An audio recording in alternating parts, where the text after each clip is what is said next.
Hello and welcome to another episode of TPK, the show so named that if I do accidentally kill all of my players, I can just call it branding.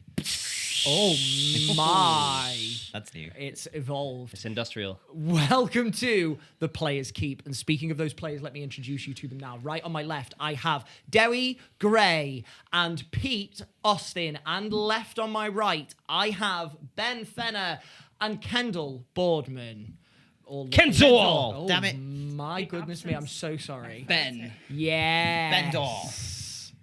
That is all we've got to say. There's no That's our couple announcements. Bendel. Bendel. Love it. So cute. Could just be Ken. We're I'm just kidding. we're Deet. Dull. Deet. Indeed. Or Pewy. Pewy. Or Poey, as everyone likes to say. And you're Jack. And I'm Jack. And with that being said, let us not keep the players waiting. No. Let us not keep you waiting. No. It is time to enter the Players Keep. I'm gone baptized. Come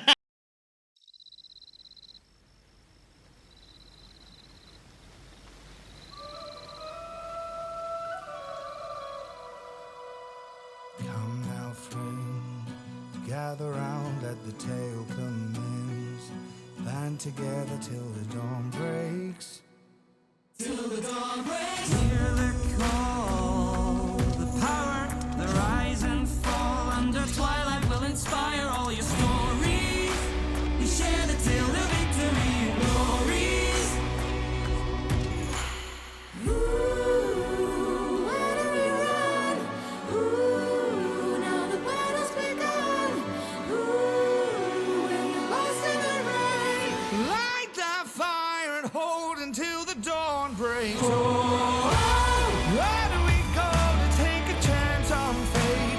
The players keep go on a roll. Roll those dice for any path away. That's the players keep.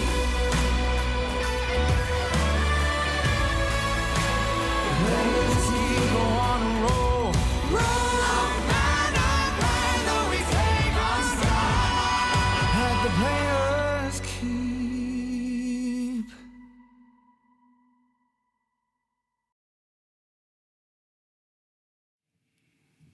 In the last chapter of our story, we saw the Dawn Takers finally arrive in Moonwater, a city deep within the depths of the Eternity Forest that welcomes moon god followers across the land.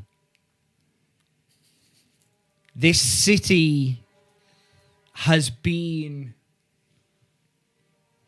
a force of gravity for so many of the Dawn Takers for so many different reasons. It is both famous and infamous within this group. But arriving, it was only met with joy from Willow as she was reunited with her father, Avery Kalira. Unfortunately, Willow learned that not all of the Moon Chasers were there. Upon their last visit, tragedy had struck. Tragedy artificed by the previous leader of the city, Daenathor Callistriol. And in addition to Daenathor's betrayal, Willow learned that her mother was also a betrayer of her family.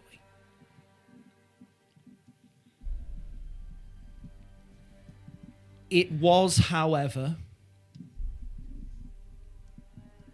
lessened slightly by Willow finally gaining some knowledge of where she came from. And she was, by her father, called astral-blooded. And he proclaimed that you were a champion of the stars. Unfortunately, not all of the Dawn Takers shared in the revelry and merriment. For over the many days that the Dawn Takers had taken to get to Moonwater, Cricket the Grung had not been able to shake some feeling, some instinct that not all was as it seemed. Unfortunately, Cricket had no evidence, no ability to affect the Dawn Taker's plans, and tortured as if in a glass box he had no choice but to continue as the Dawn Takers explored Moonwater. They were shown to their rooms. They were given food and wine, all the comforts that they could need. That night, Cricket, in what I imagine was one last desperate attempt to effect change, pleaded with Antonia to try and get her to do something about the situation that they were in. And he succeeded. Antonia, perhaps for the first time ever, hearing his words, went off to find Avery. But unfortunately, that conversation did not go as Cricket would have hoped. And Cricket fell asleep, awaiting for Antonia's return, awaiting some news of some change that never came. And that is where we will pick up now. Dawn Takers, if there is anything else that is to be done this evening, you can do it now. Okay. I would like, if I may, weigh in. I think, given the events of the day, and especially the encounter with Willow, essentially almost tricking him into a Drenga pact. Siggy's mind is going 100 miles an hour. And he's finished the wine. And I think he's finding it maybe difficult to sleep.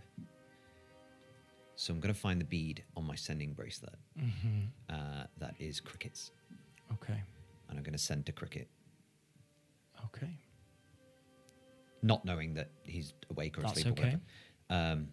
Cricket, come to my room now. As you are falling asleep, Cricket, that message comes to you and sort of wakes you. You hear Sigismund's words. Before I register hearing it, the dagger's in my hand and I'm just staring at the door again.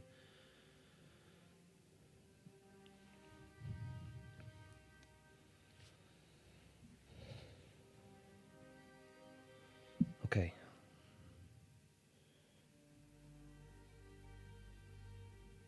Okay. Cool. I'll just wait for Cricket to arrive. You can do so. I'll after about- just... Go on. Sorry, I was just going to put my ear on Willow's door before I go. Okay. Willow. After you have burned the letters,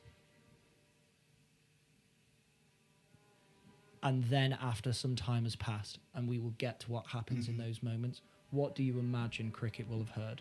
Probably not much. I Okay. reckon there's a lot of internal Okay, processing happening. that's fine. Cricket, that's all you hear. Or just a bit of breathing or... Yeah. Signs of movement, signs of life, but someone just existing in silence. Like you'll be able to tell she's not asleep Yeah. or or a trance. I'm torn. I don't want to leave her, but also, if I'm right, she's the safest person in the city until tomorrow evening.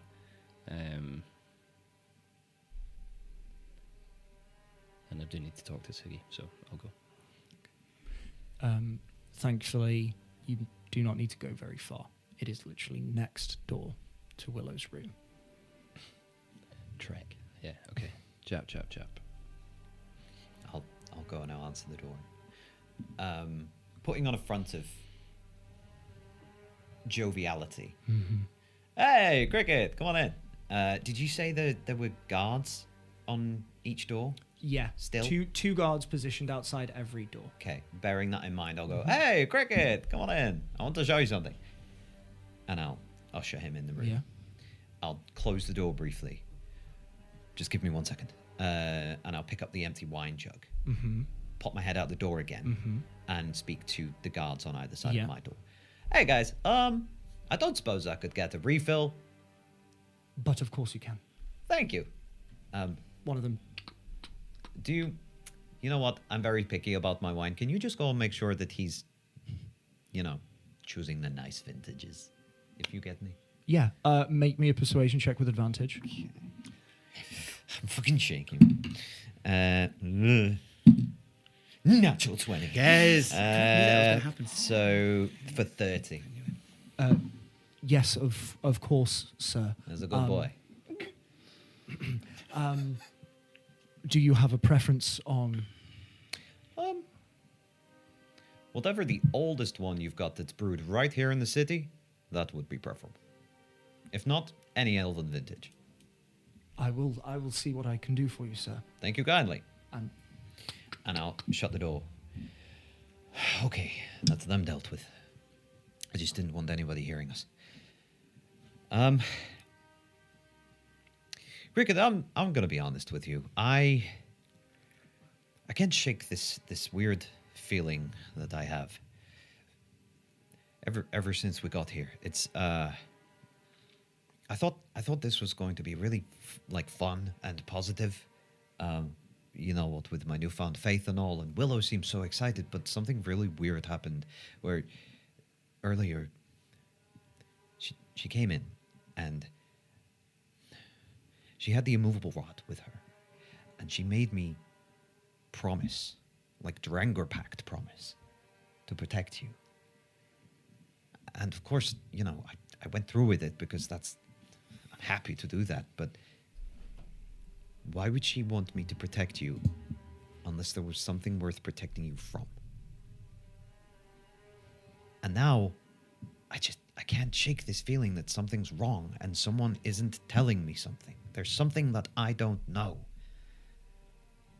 And I feel like you're the most insightful, I guess, apart from maybe Willow, but I know that you'll be honest with me. And I have to be honest myself. I don't think Willow is being entirely honest with me.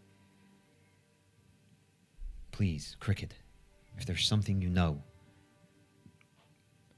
He just barrels into you. Whoa, okay, whoa, hey. I think, yeah, that he's been so caught up in himself, and he just sees this wash of this is his best pal who's come along for the ride out of sheer loyalty and no information or knowledge, just here for his pals. And he's like, how do you not know this? How have we failed here? How have we slipped up? And it's just all that selfish fear and worry. It hasn't got there. And yeah, Cricket kind of barrels into you. Ooh, okay. I'm sorry, Siggy. Why? You're right, this place is not safe. I think his heart plummets at that because that's what he's been afraid of. I can't tell you what I know because I don't fucking know anything, but I can tell you what I fear. Okay.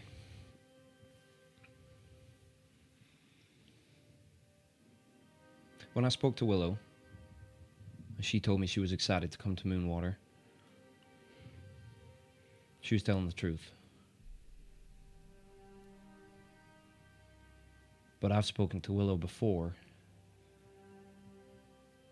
when she told me that this place sacrifices moon worshippers. And Siggy, she was telling the truth.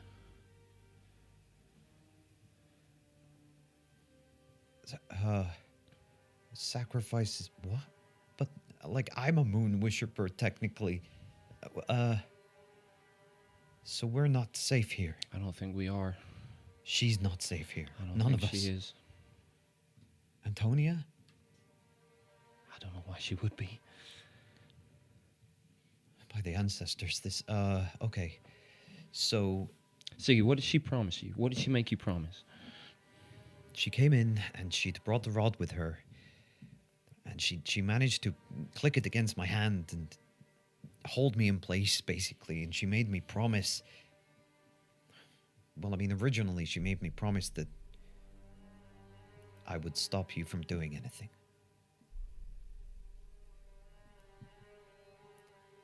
I could have easily broken her grip or something. I don't know why I didn't. It just took me.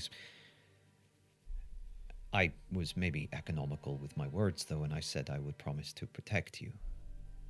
I think that maybe gives me a little more leeway with the ancestors, because honestly, I don't know what will happen if I break a Dranker Pact. I joke about that if I break it, I'll die, but I don't know if that's true or not. I will not put you in a place where you need to protect me. Cricket. But I think we both need to protect them. Yeah, you're right. I mean, that was the second pact that she made me make. The first one, and this is why I'm so conflicted. She made me promise, or I promised, that if something bad happened to her, I would stop you from trying to prevent that.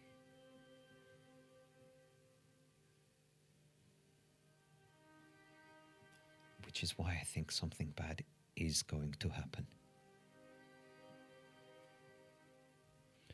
Say that again. Something bad happens to her. If she is beyond saving, she asked me to promise that I would stop you from trying. Well, that's fine, because she's not going to get there. I know. So we're fine. We're okay on that one. Yeah, okay, yeah. But just in case, I don't know what will happen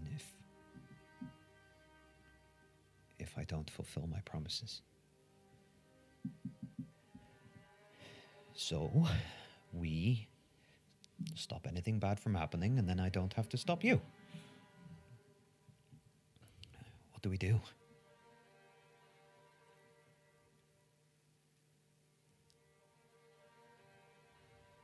We cause a scene. We cause a scene. What, disrupt the ceremony? Do you think we could? I'm a professional at causing a scene, but who knows?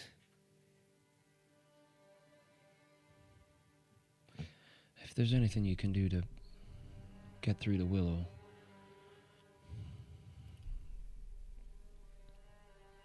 I don't know what it is. I don't understand it, but she's not her right now. Yeah, no, I that's been playing on my mind too. I guess I got caught up in the excitement of it, but she seems so different. We just need to concentrate on Willow.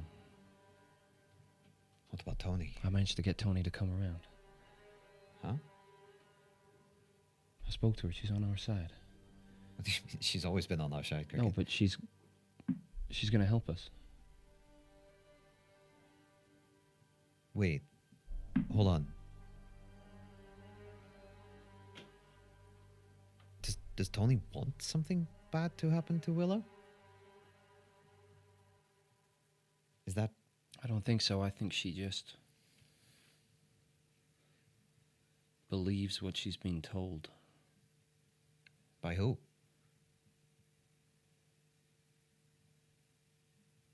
By Haverin.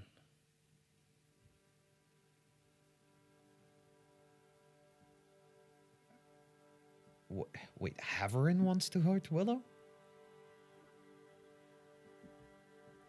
I don't understand. I've been... What? Willow traveled with a caravan of Haverin watchers. Yeah, the Moon Chasers, yeah. They came to Moonwater. And they got torn apart. They betrayed Avery and everything. That's what he said. That's what Willow believes. What do you think of Avery? I mean, he's very charismatic. I respect that. But I don't know the guy. I don't trust him as much as I trust you guys. But they have been kind to us. Something's off. I don't like him. Okay. I trust you. And he says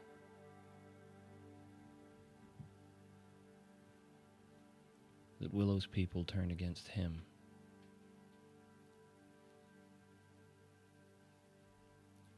But I don't know why he's here and they're dead. Are you saying Haverin had something to do with I'm that? saying he's on the winning side. So her people weren't betrayed? They were sacrificed? That's what I mean, Siggy. I can't tell you facts.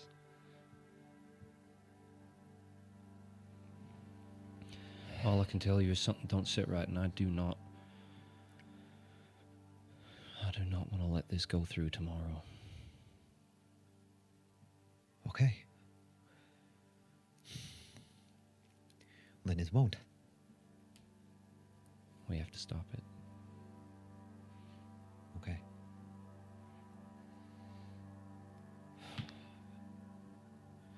I have to reconsider my entire theology. Are you saying that Haverin's like evil or something? I don't know. I don't understand. Antonio worships him, and Willow's always saying he's one of the good ones. I told my people about him. Are they going to be sacrificed too?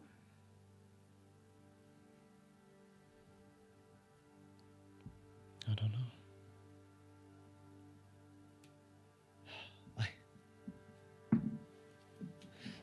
I've met 3 gods in my lifetime. You've met 3 gods? Well, no, I've heard of 3 gods, and they've all been horrific. Why don't you stick with me in the Swamp Lord? The what now? The Swamp Lord? Yeah. What's that? It's just a big frog, Siggy. Okay. Was he like a... Oh, okay. Wow. I've had a lot of wine and a lot of information. You also worship a god now. Cool. I don't worship a god, I just got taught a lesson. Oh, okay. Siggy, if I got any advice, I would say trust your ancestors. They've been with you for a long time and they've never led you wrong. Yeah, that's true. Maybe Astrid was right. No, that's not true. Siggy? Yes, big brother. I don't know what's going to happen tomorrow, but I'm glad you're here. Me too, buddy. Well, unless we get sacrificed, then, that's not going to be great. Maybe we should we do some scouting or something beforehand, or see what we can find out Yeah, anything we can learn. now? You want to go now? No time like the present. You're the investigator, not me. I don't know. Cricket looks back to Willow's door. And the scales are okay when you're only 20 feet away. Is she the safest person in the city? Is she okay to leave on her own? They instantly tip quite heavily.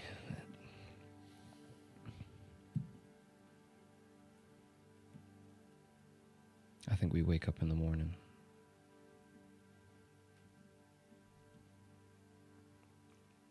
You're a good talker, Siggy. Maybe speak to the people. Okay.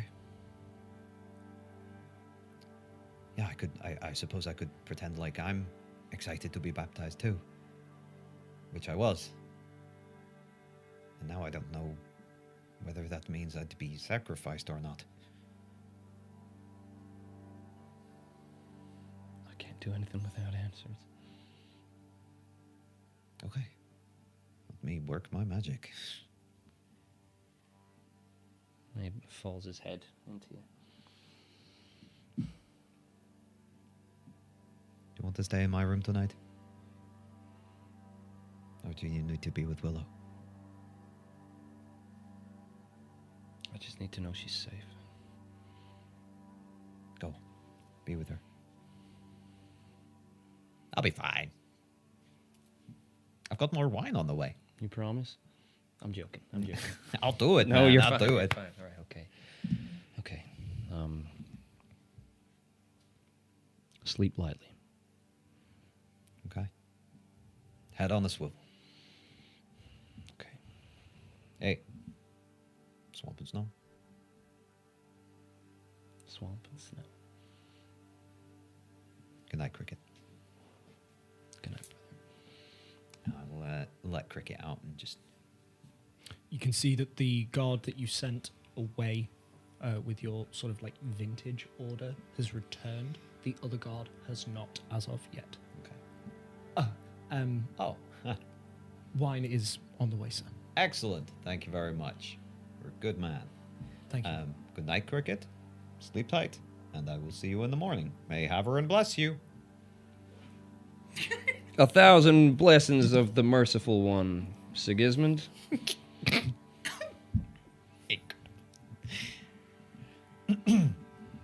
Sensational from the pair of you. You're a cleric now. Whilst this is going on, Willow, Yes. is there anything that you are doing in the room? Yeah, I think internally she's kind of just like processing. I think there's obviously a lot of rewriting of narratives and stuff that we've seen. But I think also as if like the mum stuff is the minor that she's kind of focusing on, I think at some point across like the 5 minutes that follows her finishing burning those letters, I think she thinks about the major being the fact of all the information that her dad had just given about her heritage and what that means. And I think the world feels very big again, and even though there is this innate positivity about everything, it doesn't stop her from being Willow. No. And even though it's exciting, this is bigger than her, and that's quite all-encompassing. And I think she feels very like there isn't much gravity in the room. She doesn't feel very grounded. And I think she's constantly kind of looking to the door for Cricket to come back. But he hasn't, obviously, for a while.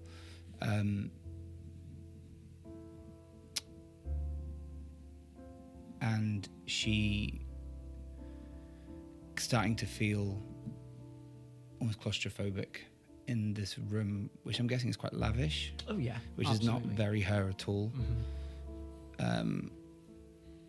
Like, even though it's probably the most comfiest mattress that they would have slept on. To her, it still feels like sleeping on rocks. And even though everything looks ornate, it feels very garish to her, even though it still excites her. And I think she'll go to open the door to head out for a stroll. I don't know if the guards would stop her outside her door or whether they would let her. No, cool. Nope. The guards are merely there for your protection. They do not restrict your movements whatsoever. They do offer if you would like an escort. That's fine. I think she'll open the door expecting to see Cricket and him now not being there. At this point, he is within Sigismund's room. And I think, similar to what she's been doing, I think him saying to her, I don't know how much time I have left, but every second of it is yours, kind of pops into her head. And she's like, yeah, but he's probably lying as well.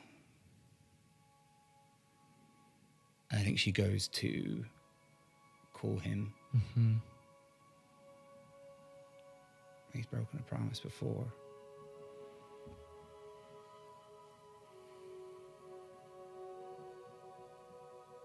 So forgets about him.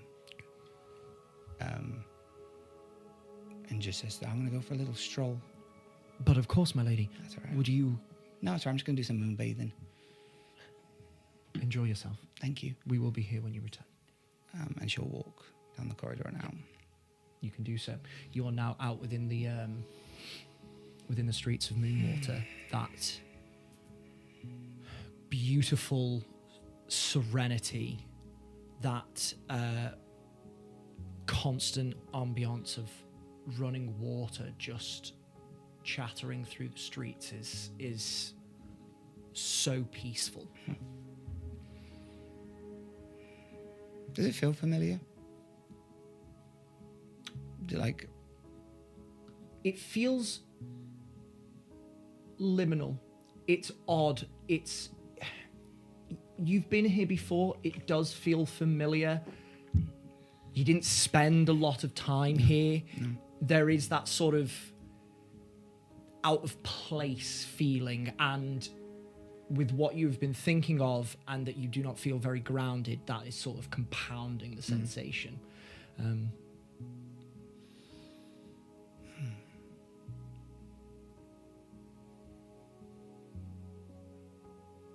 wonder.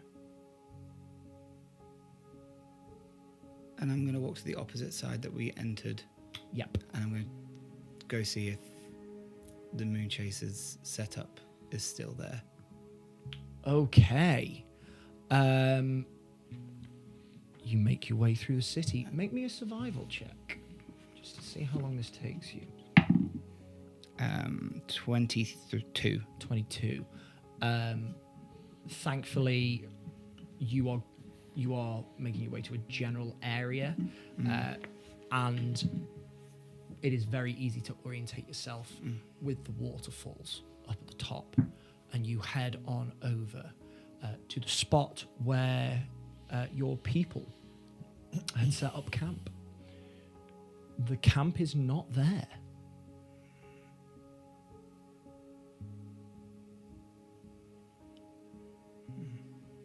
Is there anyone around who looked like a guard or an... Not in the immediate vicinity. You can head No, back that's in, all though. right. There are people if you need to talk to them. I think she'll walk over to where it all was, and I think try and like VR map it.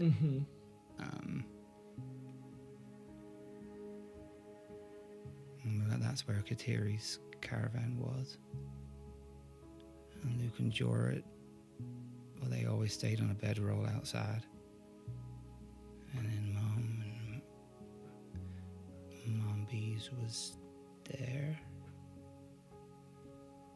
scheming. Dad always had his own one as well. And mine should be next to there. And she'll kind of find the spot. And she'll walk up to it on like the outskirts of where she thinks the caravan would be. You can see that there are no marks on the ground. This is purely instinct and insight from how intimately you know the moon chasers. Yeah. And she'll like step into the space.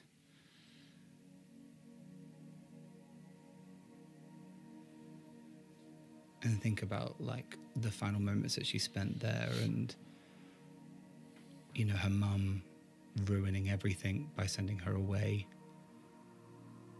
How it must have felt for her dad to come back and see that she wasn't in there, and she kind of plays that image in her head, and it breaks her to know that the man that loved her the most had lost her.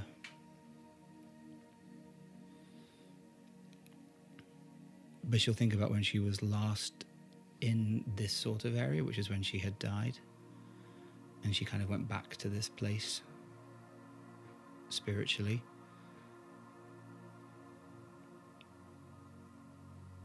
And she'll hear the pan pipes.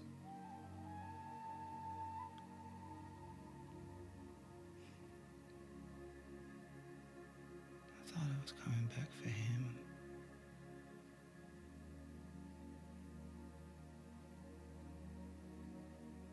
But he threw me aside just as easy as my mom.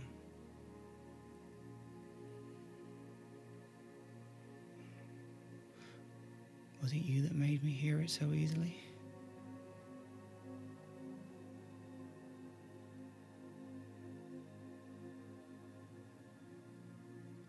And I think like flashing between this rewritten narrative of her mum and the look in Cricket's eyes in their conversation, I think Willow feels quite unsafe with what she has to do.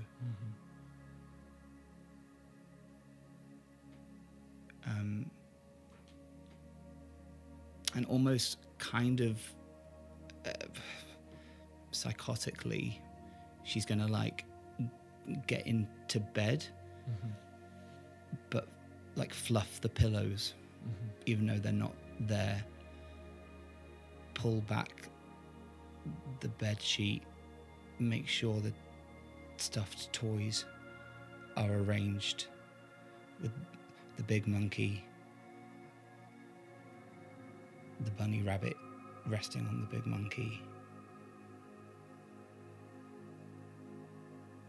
and like the crochet critters that she would have scattered around as they always were, because they needed to keep each other company.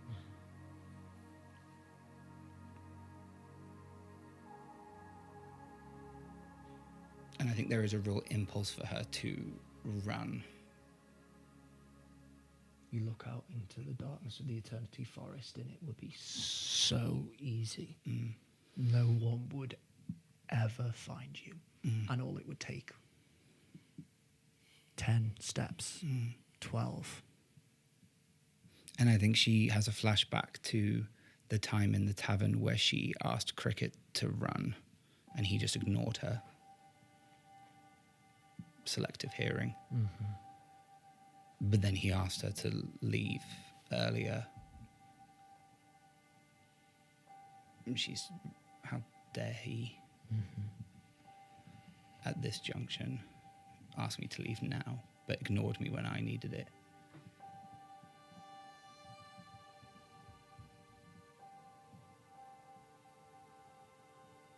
And she's going to go to bed here because he doesn't get to take that away from her. Tomorrow's her day. And she's been doing everything for everyone else, especially him.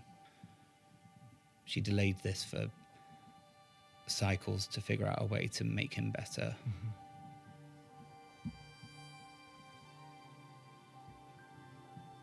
The only one who's being equally supportive right now is Tony.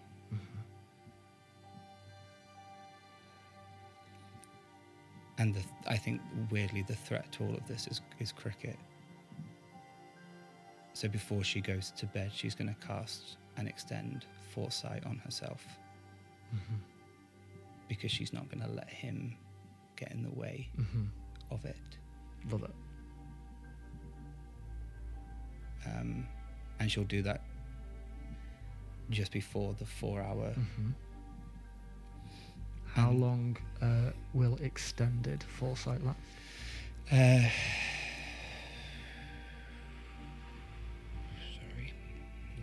All good. Just write myself off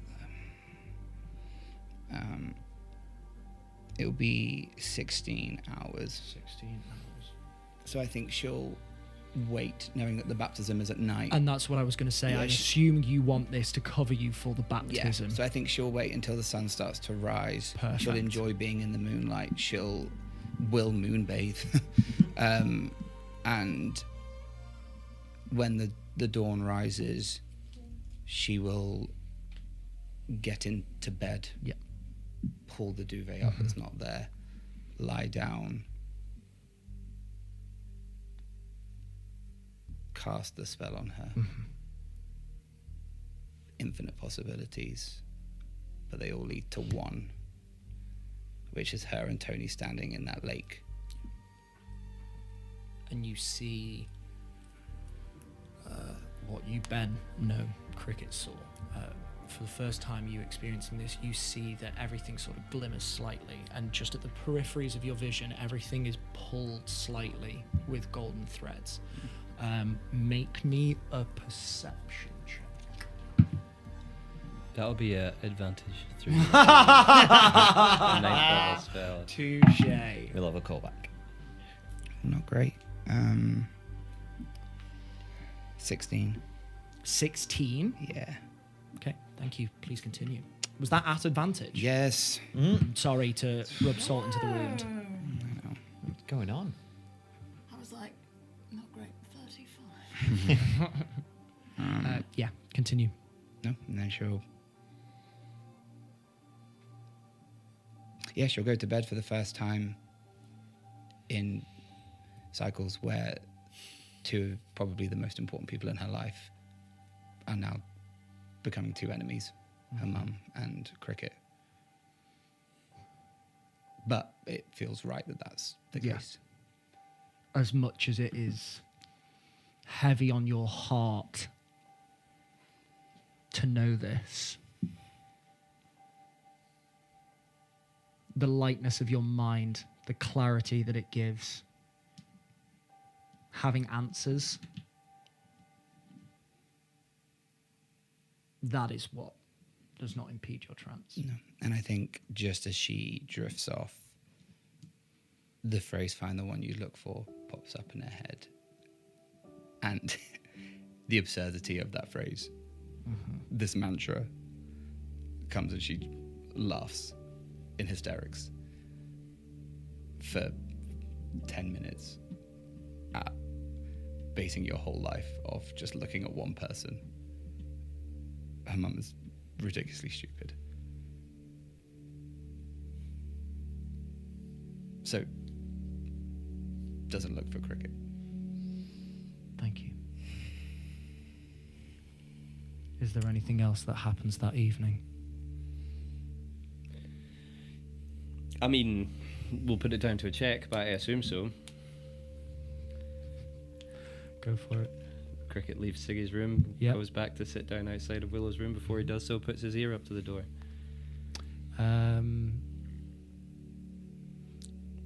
You do not hear anything.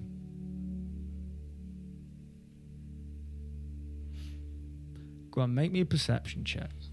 I'd hear breathing, or I wouldn't stop. That's until- what I. That's until what I I'm. heard- That's what I'm thinking. Until I heard some lovely, gentle breathing. Cricket, what do your grung ears hear?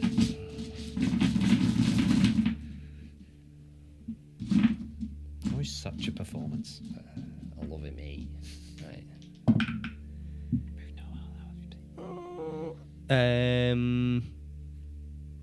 20 flat. Yeah, you do not hear any breathing.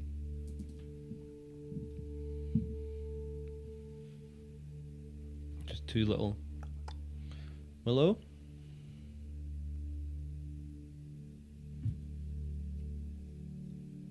I'll look at one of the guards outside the door who until Siggy spoke to.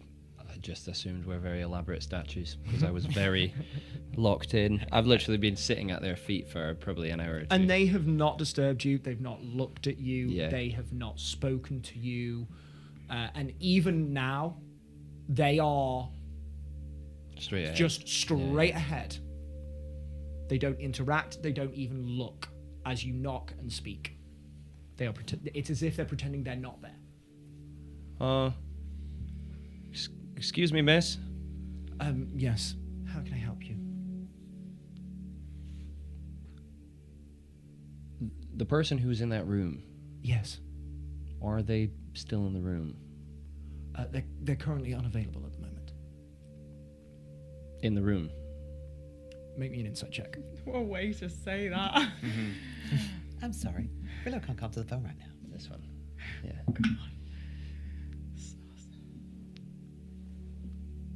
33. 33. There is an apprehension within this person to speak. If you'd like to make me a persuasion check.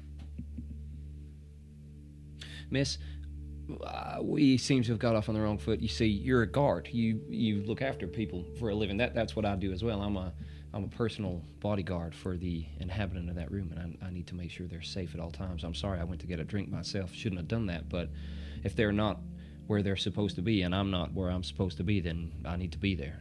Make me a deception check at advantage. I'm a bodyguard. Yeah. Well, okay, 16, I think. Yeah, 16.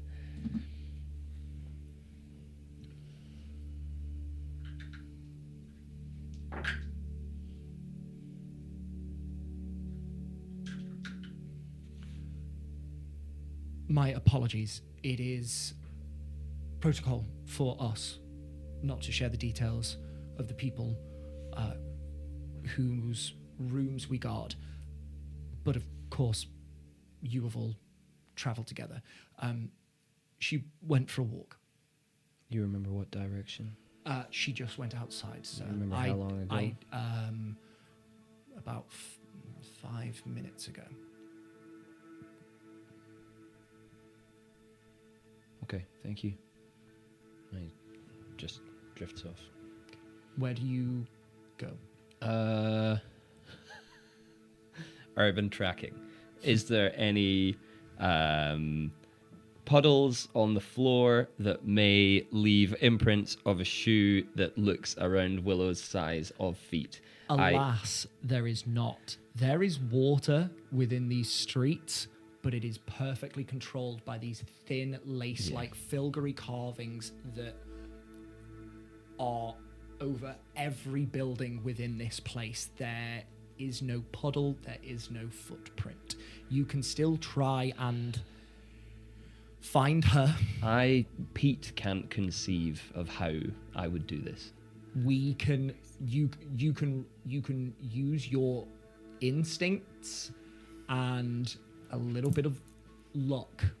Okay, I will do exactly that. Make me a check that you think Cricket would use if he was trying to find someone. Is it insight? Is it history? What? You are trying to get into the mind of Willow and empathize with her. That's exactly it. That's always the way he does it. He gets into the mind of someone. So yeah, probably steps out, looks left, looks right, and goes, which of these would be more appealing to somebody who I almost know inside out? Go for it. Perception, insight, investigation. 24. On Insight, we'll go for.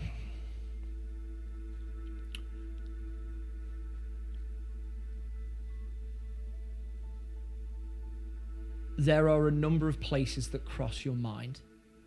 The waterfalls, the lake, temples, and Ben.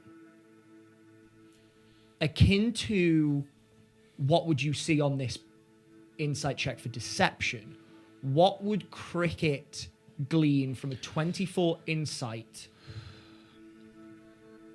because That's tough. That is tough. it's a very tough. But I do I not don't- know necessarily what Willow's instincts would be, but Cricket does.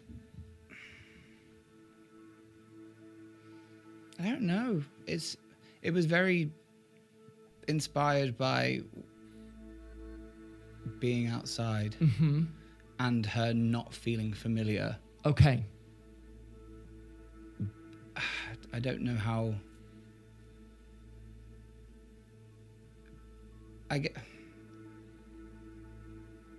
Take your time. This is I'm asking you a very difficult question.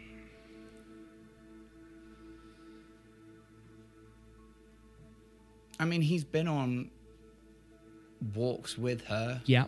where she's done this similar Yeah. thing, so he would have seen that she always looks for the perfect spot, Yeah.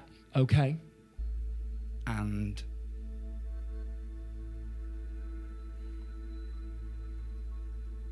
I think it's very much about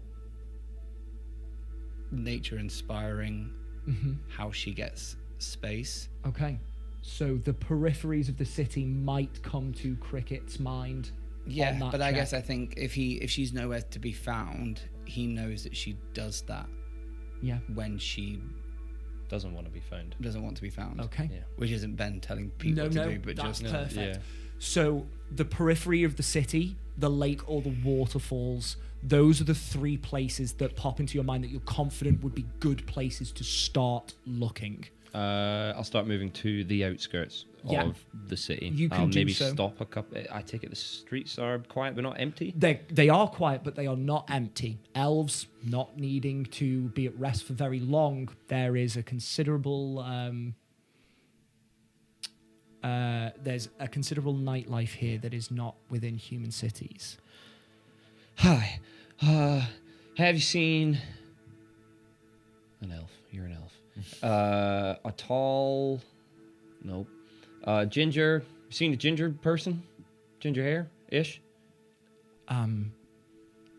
Willow. Do you know Willow?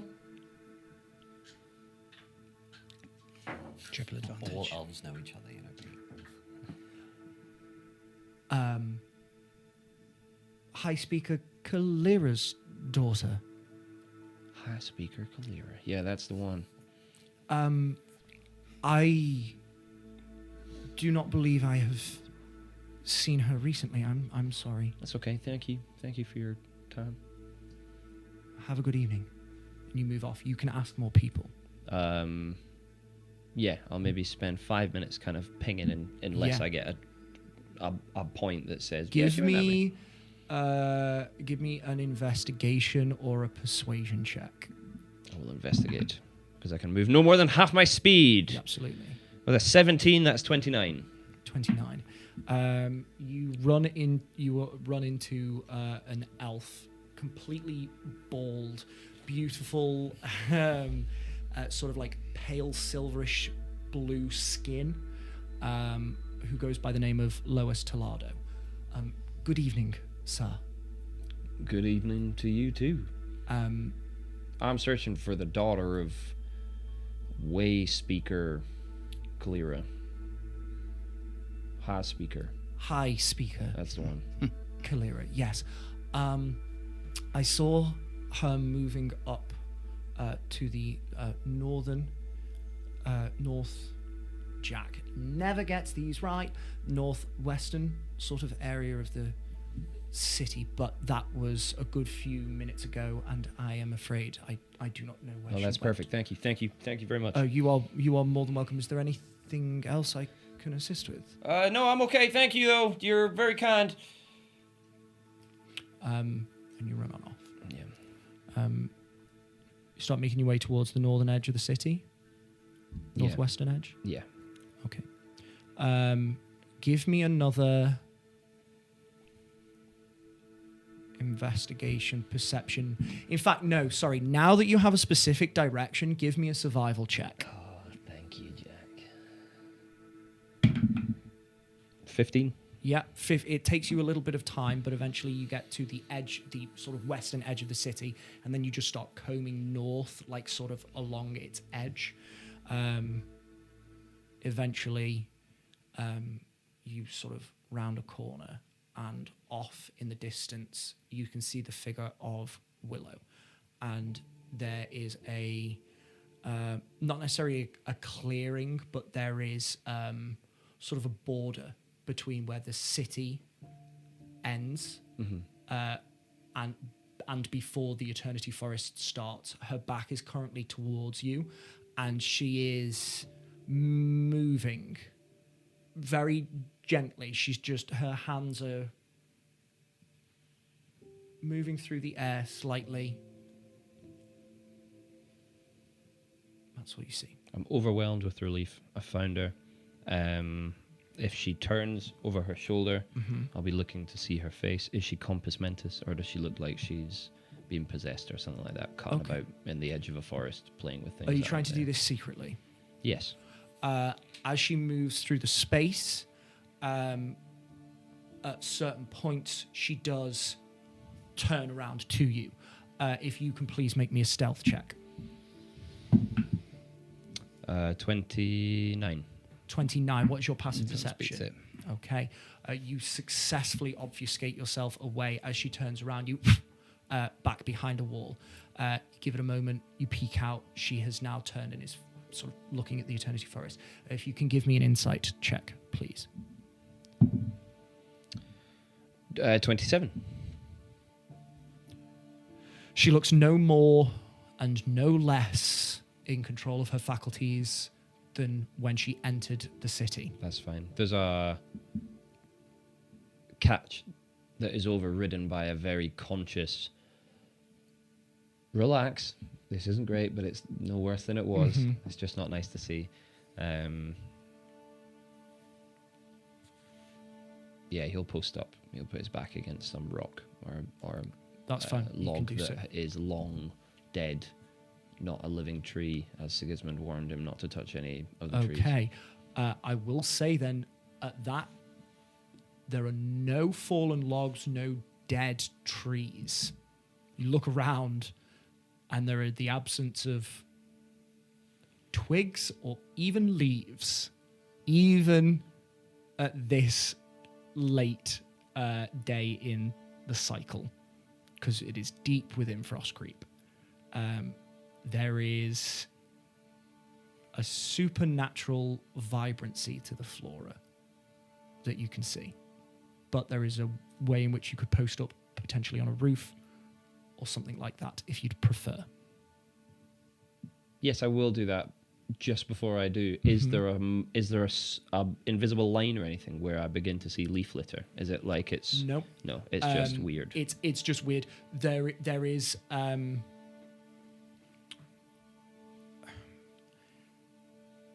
make me an Arcana check. No. I can do. I won't be able to do it, but I can roll Arcana. Make me Arcana or Nature. Arcana. It's a 12. For a 12. Yeah. You I don't know. I'll find a comfy roof. I will make sure I can see Willow, and I will rest. Perfect. Eventually, Willow sort of moving through this space again, clearly in her thoughts. You're not sure what she's doing, but you keep an eye on her, and this is where she remains until dawn. How does the casting of the spell Foresight look from within Willow's magic? It depends. He might be asleep by that point. Yeah, probably. Because she's waiting Then, for the. yeah. Not that I know that he's No, there. no, but she's, no. she's prolonging. You're her absolutely short right. re- You shorter said rest. dawn, and you would have fallen asleep by then. My apologies. Absolutely That's right. Never mind. You don't get any answers.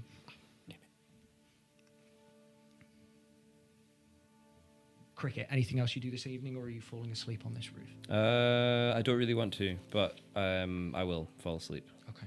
I think there's too much has happened today. Yeah. Is anything else happening this evening? I think Tony, after talking to Avery, has just wandered around the city. A million different things kind of going through her brain. Very confused, very unsure, but also very determined. I think as she walks around, she's keeping an eye out for anyone that Willow described from her group, Okay. just as she wanders around. Yeah. Just in case.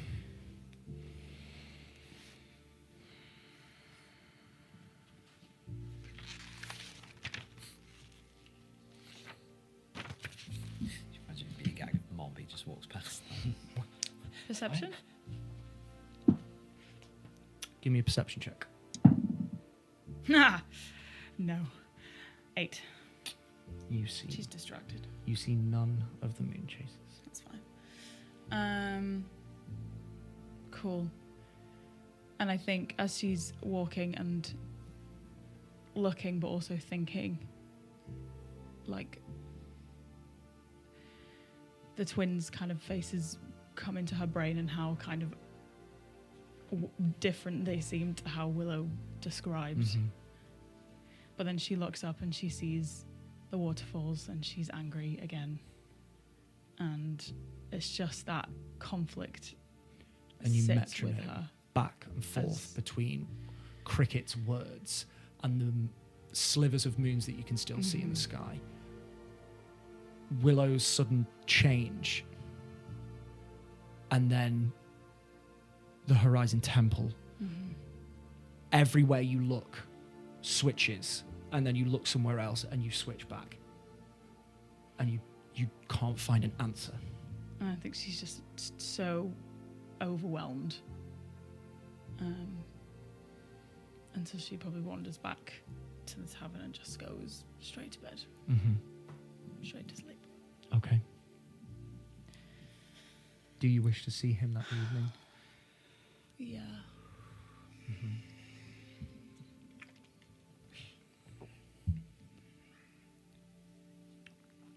Is there anything specific that calls to him from within you?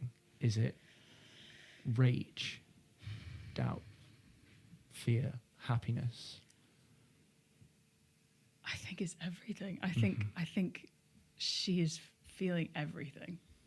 Like, there is such, it's not necessarily doubt. I think it's more uncertainty. And it's worry for Willow and for Cricket and for Siggy. But there's also such anger there and such determination and such drive for the vengeance that has sat in her for so long that it's such a horrible conflict of emotion within her. This tempest is with you as you sleep. And you feel yourself within his realm once more. Hello, my love. Hi. Come here. And he appears behind you and wraps his arms around you. And you can feel his head, or you can feel your head rest against his neck as he holds you.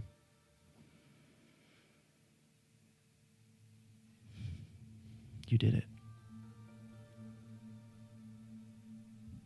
You reached Moonwater. You protected Willow. And you brought her here.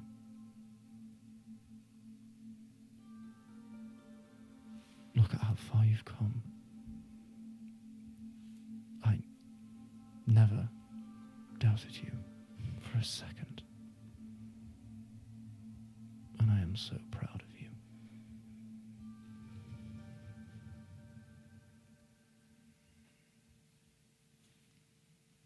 I love you. love you.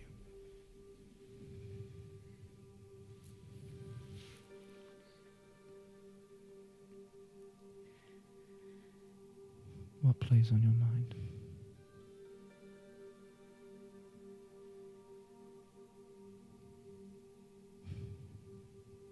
You're safe. You can speak. I know.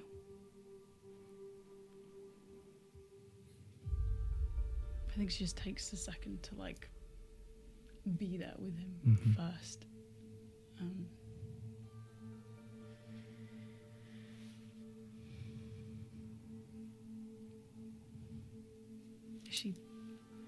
Is she going to get hurt in this?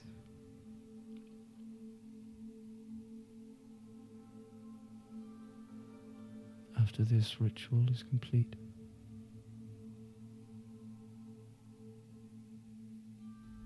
no one needs to get hurt again.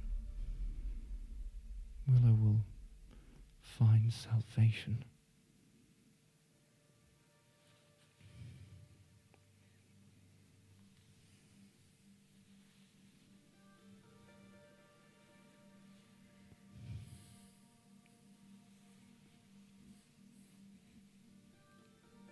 He would probably feel that she doesn't believe him. She can hear what he's really saying.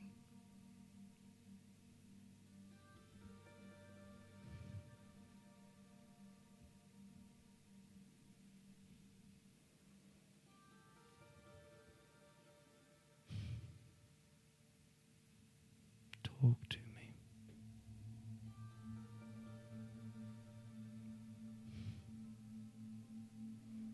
I just want her to be okay. I know.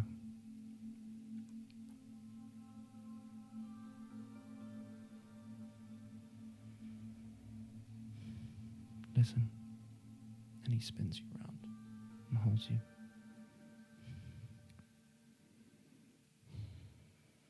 Everything will be fine. You've come so far.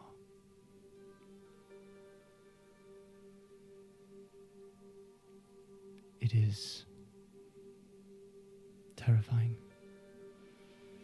to be this close to the end.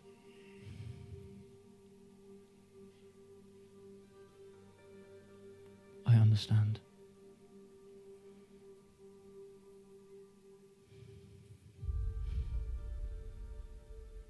But I have always seen your faith. Stand steadfast. I believe in you. And this time tomorrow, we will have succeeded.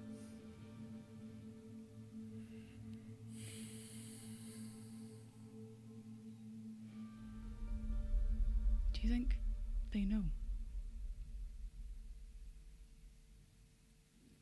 For Jack's context, who are you referring to? The moons. Mm-hmm.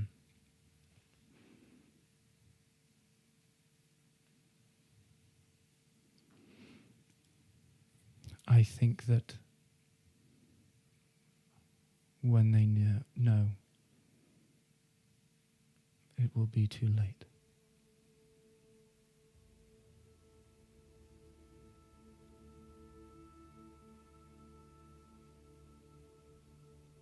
After all, you know where I get my power. You know what I am. And poetically, it was by their hand.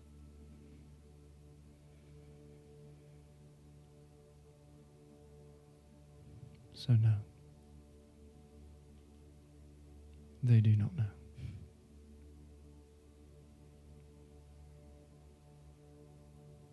I think she just like holds his face Mm-hmm. and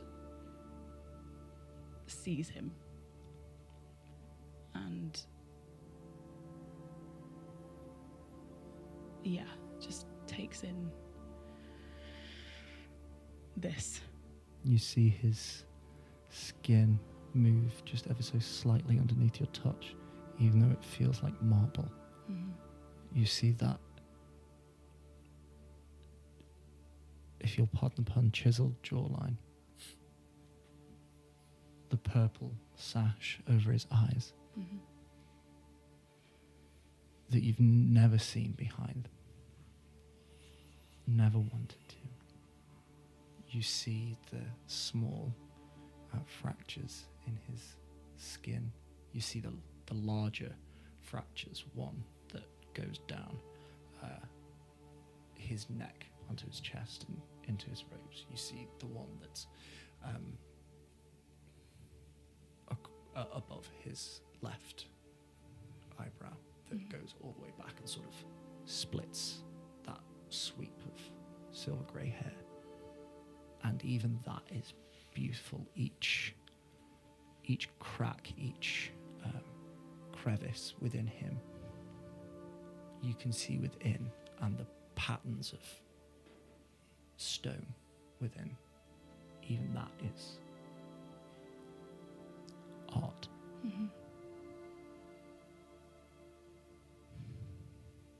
We deserve this. We do.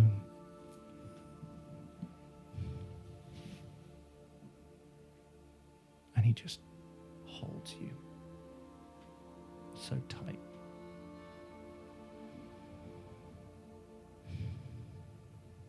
And I think there's still like such a like tide of emotions in her, but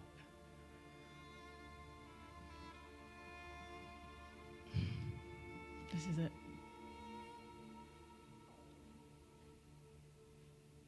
And there you remain. Yeah.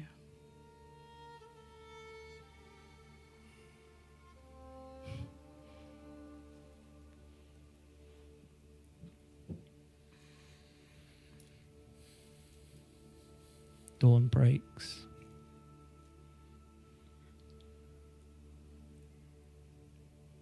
On the 10th of Puluk.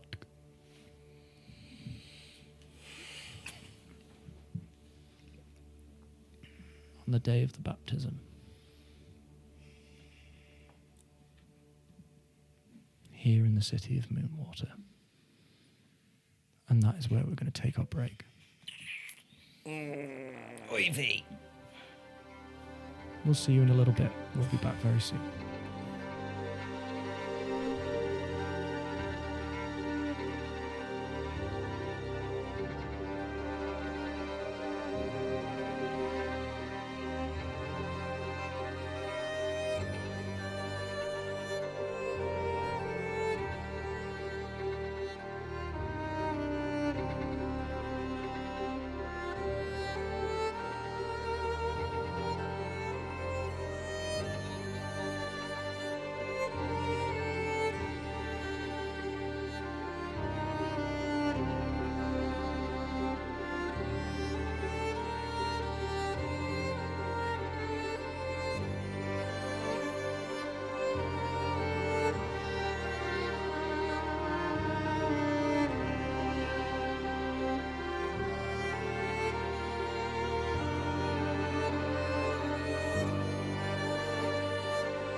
And welcome back. And welcome, Jack. And welcome baptism.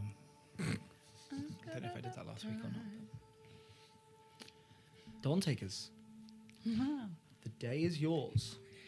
Oh, mate. All of Moonwater to explore. What would you like to do? Well, it bolts up. It is Coronation Day. You're right. It's Coronation Day. It's baptism. And I will get up and we'll run back into the city. Yeah. You can do so. It's livelier. It is calmer than any human city you've ever seen. Everything is done with a measured pace. Everything is done gracefully. Cut to Willow. A little bit, yeah. The first kind of like guard of someone of importance. Yeah, I'll absolutely. go up to them. Hi, good morning. Good Happy morning. baptism. Beg your pardon? I'm getting baptized today. Oh, congratulations. Thank you. I'm very excited. Wonderful. Fortunately, I like the water, so it doesn't bother me. Fantastic. My dad. Do you know where my dad is? Avery Galera. Yes, certainly. He is. He'll probably be. He'll probably be in the council chambers. If you go down this street, head towards the center of the city, you'll have to loop back on yourself when you see the Five Moons Fountain. And then you can, you'll see the council chambers. Okay, thank you. You sound like Tony. Who's Tony? Tony Winterthorn. Herald of Haverin. Wonderful. Does he look like Tony? No, not at all. He's an elf. They have a brow? Any like serious brows or anything?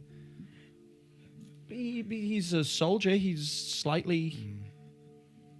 Okay, all right. And I'll run following his directions. You head on through the city. Can I ask a question?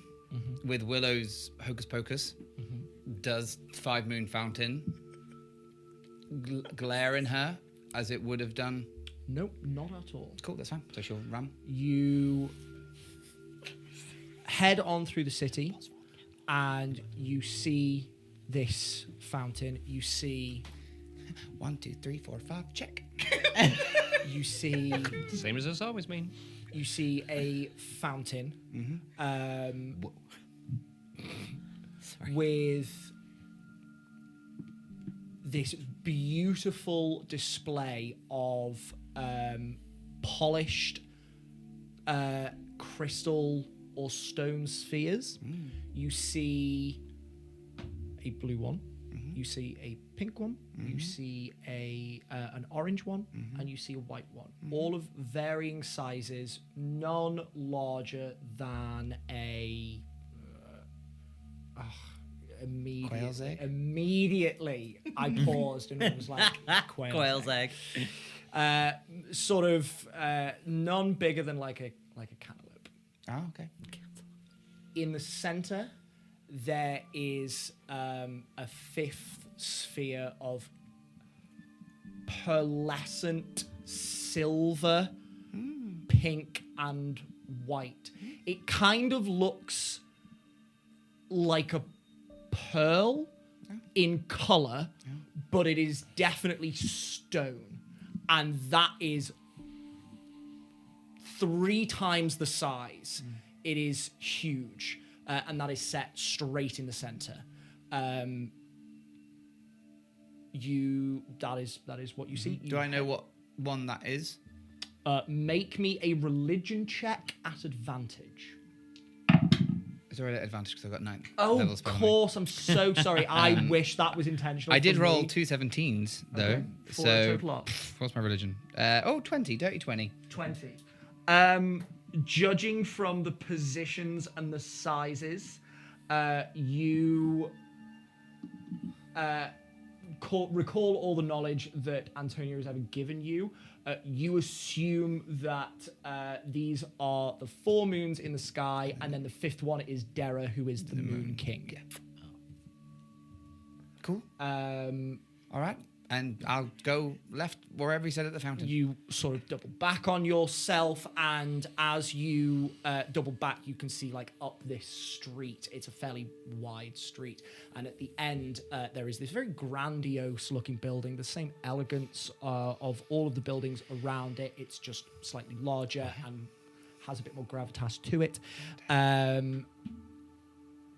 You assume this to be the council chambers. Oh, okay. Knock, knock, knock, knock, knock. You head on up to the doors. You knock on, and after a moment, someone comes to the door. A bald elf with like silver blue skin.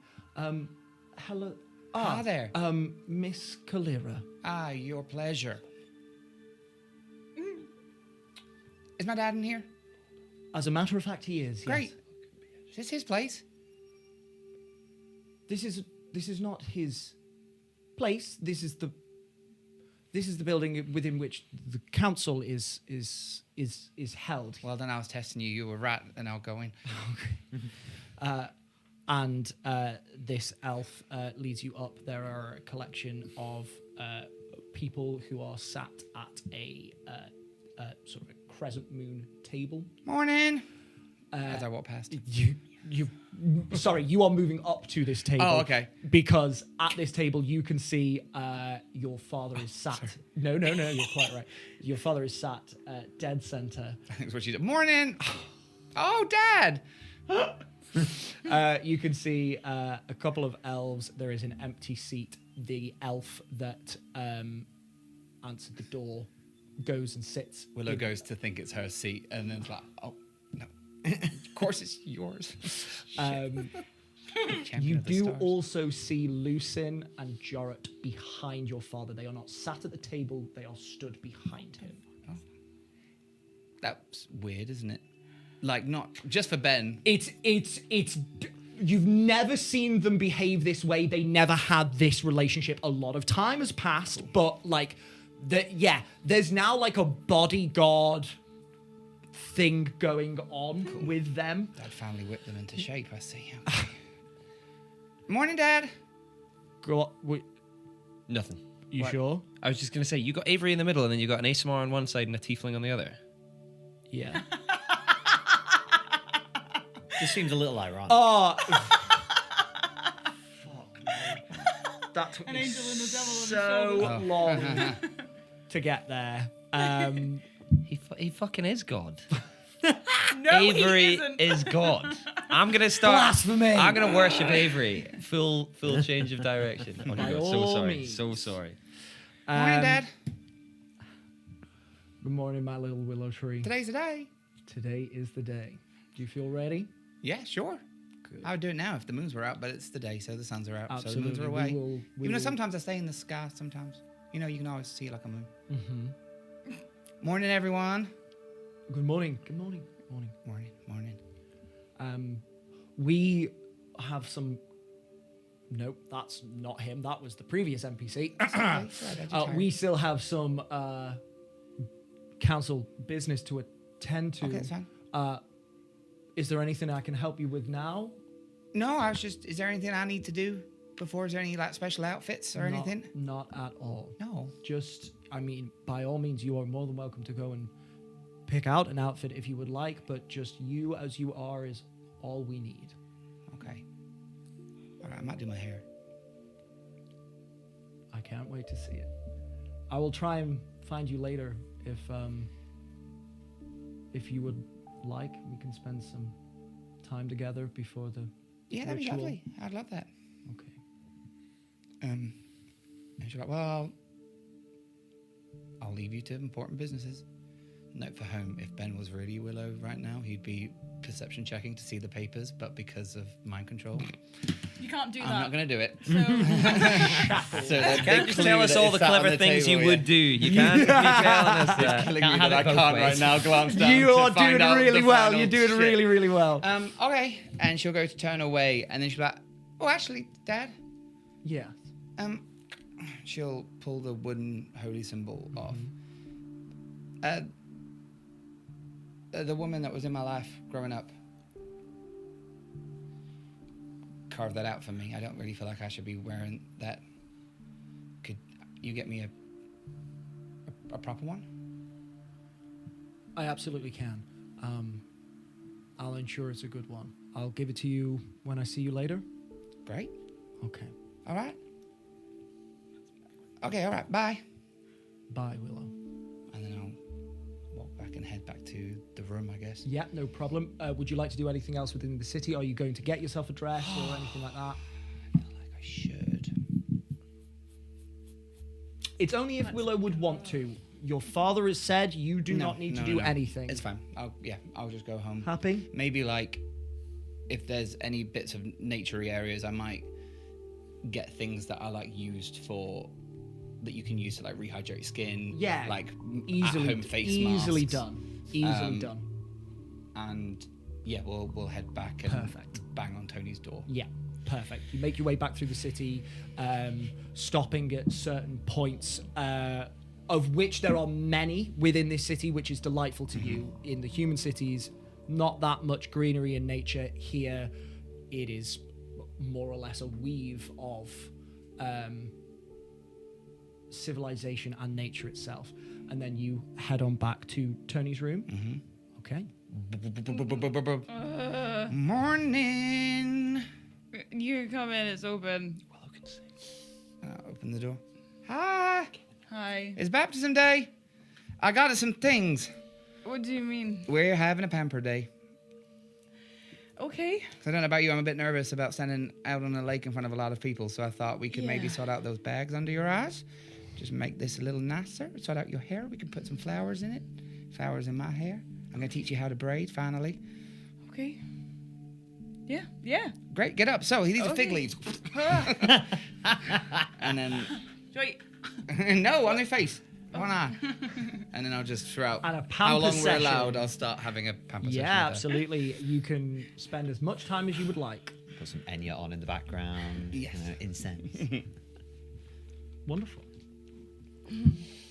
I think at this point we'll cut to you two then. Cricket, you saw Willow getting up. You were Did that rouse me? itself did not. The sun, however, The sun roused me. the sun rised you. Yes. Nice. Okay. What would you like to do? I'll kind of, as I wake up by the sun, the first thing I'll do is check on Willow. She's still sleeping. Not by the time you wake up. She's no. not sleeping. She's off. Um, Or do I see her leaving? you. Oh no! I'm so sorry. She'd be gone. You will be awake at dawn. That was when Willow cast the spell. My apologies. You do wake up. You see her. She has just started trancing. So you've got 4 hours of watching her. She looks like she's asleep. Yeah. So that's good. I'll probably stretch if I can catch a bit of sun through the canopy. Not just yet, no. That's fine. I will find a tiny patch of sun that is slowly As moving as it goes you through. spend your time watching Willow and the hours start to tick by and it gets to sort of like mid-morning-ish, there is a lot more sun and you can absolutely do I'm so. just watching a shadow come across, leaving my hand down, watching it, and then it alights on my finger, and then the next one and the next one, and it moves off. I'm just trying to take in the warmth of the day before who knows what happens. I'm gonna jump down when I know that she's asleep. I'm gonna run 50 meters into the forest. Into the forest. Yep. Okay. He's doing it again. I'm just getting some pigeons, guys. I'm just gonna go get some pigeons. No, I will go up to a big tree. I assume when I step into the forest, I can feel the weight of the air. And that weight doesn't dissipate entirely within moon water, but you do immediately notice that there's just an energy within this place that just presses upon you. Yeah. What would you like to do? I'm gonna squat down in front of a tree. I'm gonna pull out my last 2 obsidian flakes. I'm gonna put them down in front of the tree. I'll sit back and I'll move on a little bit and then look up, look at the tree for a couple of seconds.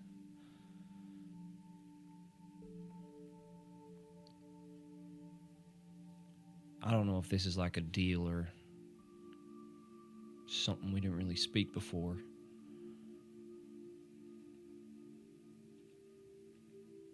But I know you like him.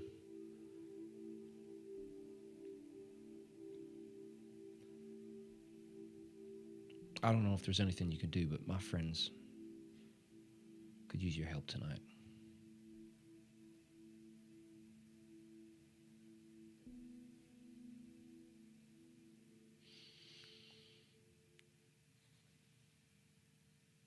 I touched the tree.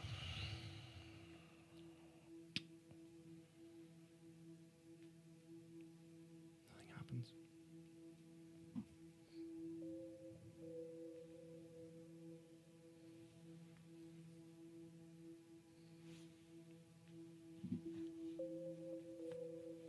I'll look around. Give me a perception check.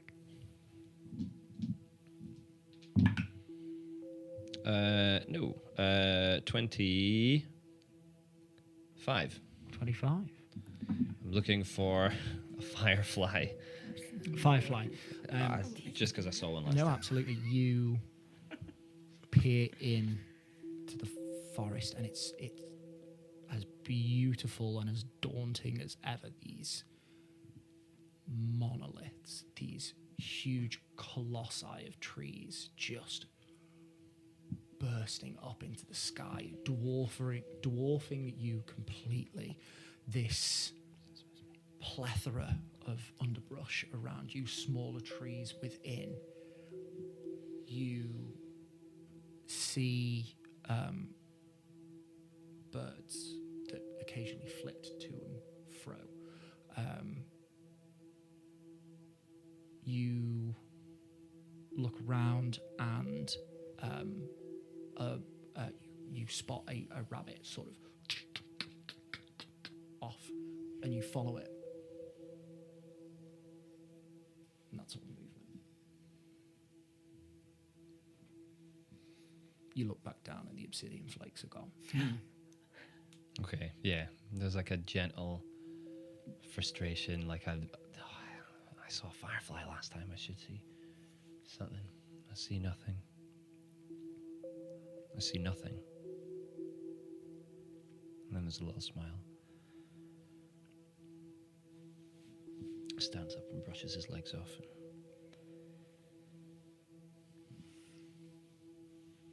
Trying to say thanks, see you later to a entity that's older than time as a concept to cricket. Okay.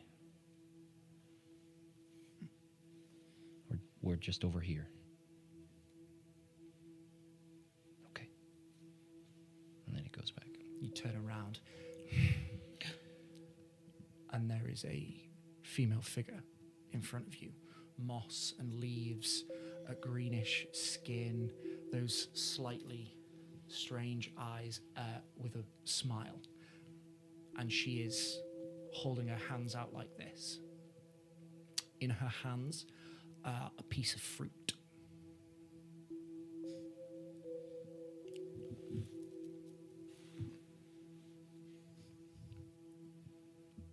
I look at her, I go to say something, I realize that all the communication we've had has not been verbal. So I smile back. I move my hand towards the fruit, but don't quite take anything. She's not pulled away. I pick up the fruit. You pick up this. It looks to be a pear, but the skin is gold. It is metallic and shining with a slight peach sheen to it in places. It looks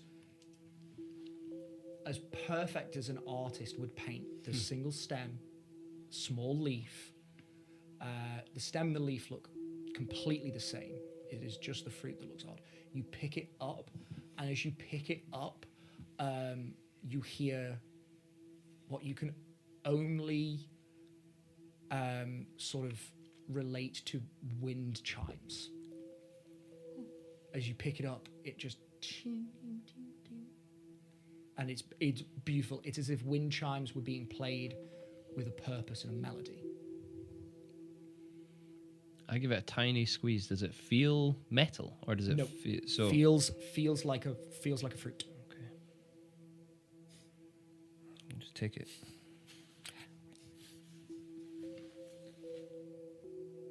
I don't know why. It looks like something I need. I'll look up.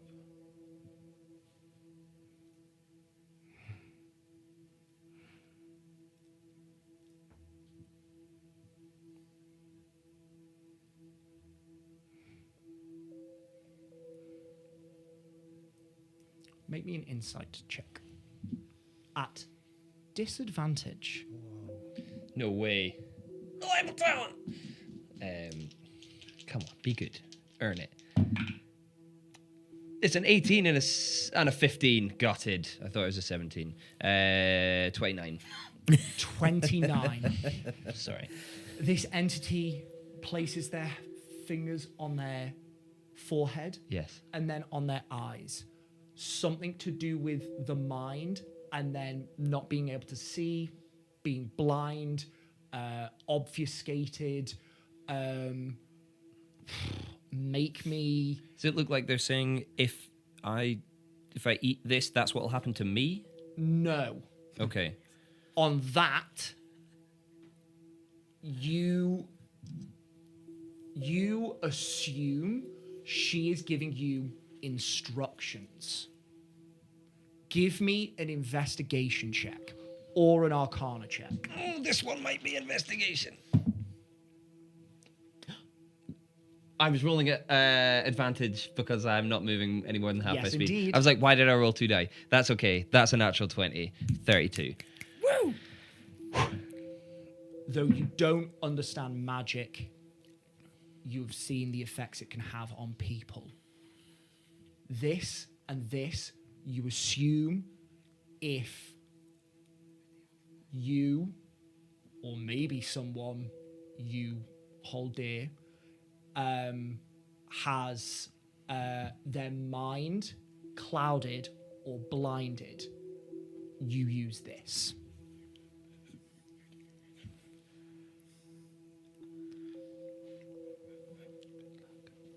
Really? She... Oh, that's the first word I've said to her. She's like, oh, why didn't you tell me you spoke common? No, she's going to turn around and go, We do not speak to speakers. Kendall, what does your campaign 2 character speak? This character. Oh yeah, this is you in campaign 2, right? roll an insight check. This is what I'm thinking. Do you just want me to get my character sheet out? Kendall's like, I can't be asked to write backstory. Can you just Just put put it at the end of this campaign? She places a hand up towards your head, doesn't touch you, and sort of...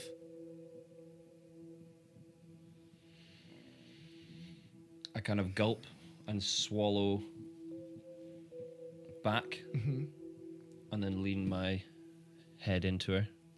You lean, Yeah. and she... do you allow her? Do you allow whatever she is going to do to take effect? Yes. Okay. She's going to cast Charm Person on you. And immediately you feel even more of a draw towards her. And then she releases it. And you know you have been charmed. And it's gone? And now it's gone. She has released you from that spell. As soon as it alights, she holds it for a moment, and then... And this furthers your belief that should a spell be cast on you or someone you love, this might have something to do with helping with that. Okay.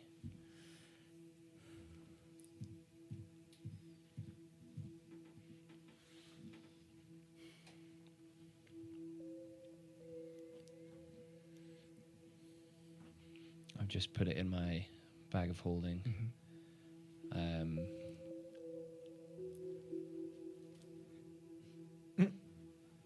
Lucky dip. What do you want? Put my hand in, pull out a copper coin, drop it back in. Silver coin, drop it back in. Gold coin. Oh no, drop it back in. Platinum coin.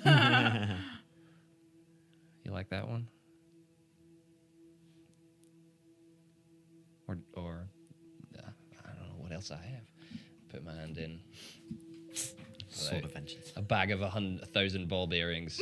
Put it back in. Pull out. I'm going to pull out my green cravat from Barkwood Manor. Oh. Wow. You like this? Put it around your neck like that.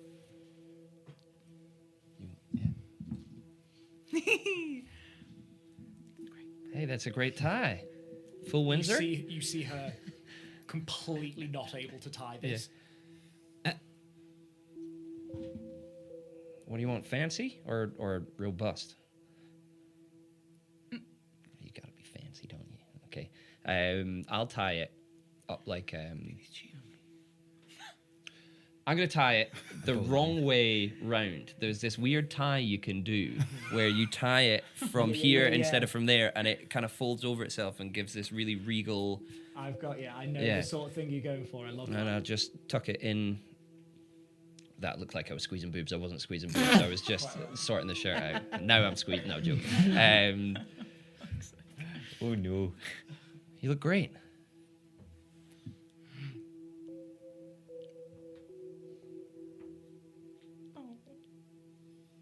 Thank you, and I'll pack the bag. Okay. Maybe I'll show you to Siggy. I think Siggy would like you. Well. Okay, thank you. I'll see you.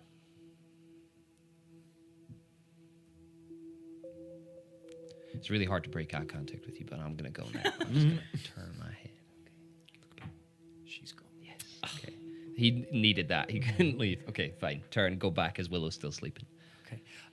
Yes, that interaction will have taken about 30, 40 minutes for you getting to where you needed to be, placing things down, waiting, looking, communicating, and going back. Phenomenal. I'll sit in... 30 minutes, not 40. I'll move around the sun, Yeah. and I'll sit and watch Willow. Perfect. Thank you very much. Willow eventually gets up, moves off. What do you do at that point? I will slowly follow her. Yeah, I'll slowly follow. That's fine. I'm trying to work out how much time we have. No, I think that's it. I think that's it for now. Yeah. Yeah. Sure. Yeah. Sigismund. Hi. I think Siggy wakes up at this point. He's pretty used to getting up at the dawn. He didn't drink that second jug of wine. Trying to keep a clear head, you know. And I think he wakes up at the dawn, does some calisthenics, you know, His usual body weight routine. squats, the usual Absolutely. routine. And I think he's going to make his way out into the city. Okay. And I think basically what Siggy wants to do is kind of just get a bead on the city itself. Go for it. Like, learn as much as he can about Moonwater Yes, indeed. as we go. And I'd like to start by he's wandering through the beautiful streets and just scrutinizing the stonework. Yeah. And I want essentially to be able to establish whether it was carved by skilled hands or, for lack of a better word, formed into being. Yeah, love that. Give me an investigation check at advantage. Lovely. And with stone cunning, I can double my proficiency on this. Yes, indeed. Because it's plus 12. Give me an investigation check flat, Okay, with double plus 12. With double proficiency. Yeah. Is that cocked? Would you call that cocked? No. Natural 20. 32. 32. It's so cocked. I'm joking. As you make your way through the city, you can see masterful stonemasonry here. Just running my hand along it. Like.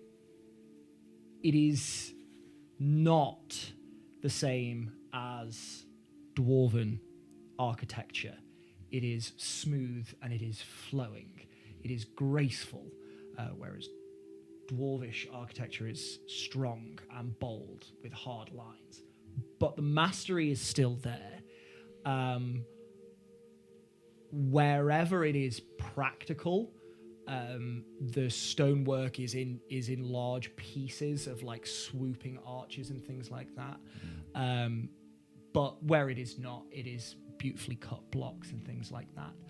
All of the buildings have these beautiful small rivulets that are carved within them, and you can see this just trickle of water runs down every single one in these beautiful swirling patterns.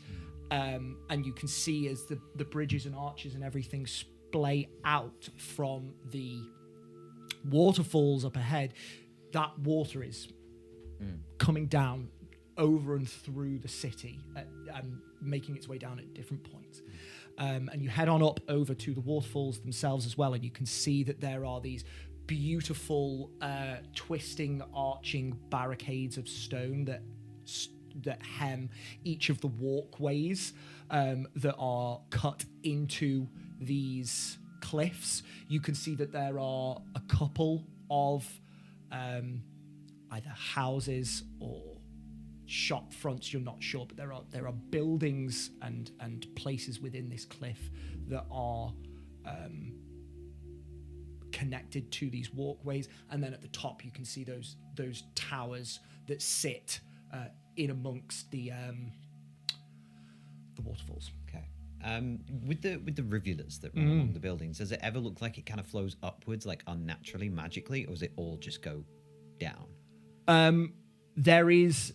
It looks like it goes down. There are some carvings that make it seem like the water should, but you can see that as you look in, the carvings swoop up and around and down, and the water sort of flows around and down in that way. And it's sort of like not a trick, but like it's just very clever artistry within the stone. And can I establish with that role whether it serves a purpose or it's just pretty? It is definitely for aesthetics. It all looks purposeful. Whether it was hand carved, magically carved, or whatever else, to basically cover a city with this type of detailing would take a long time. Okay.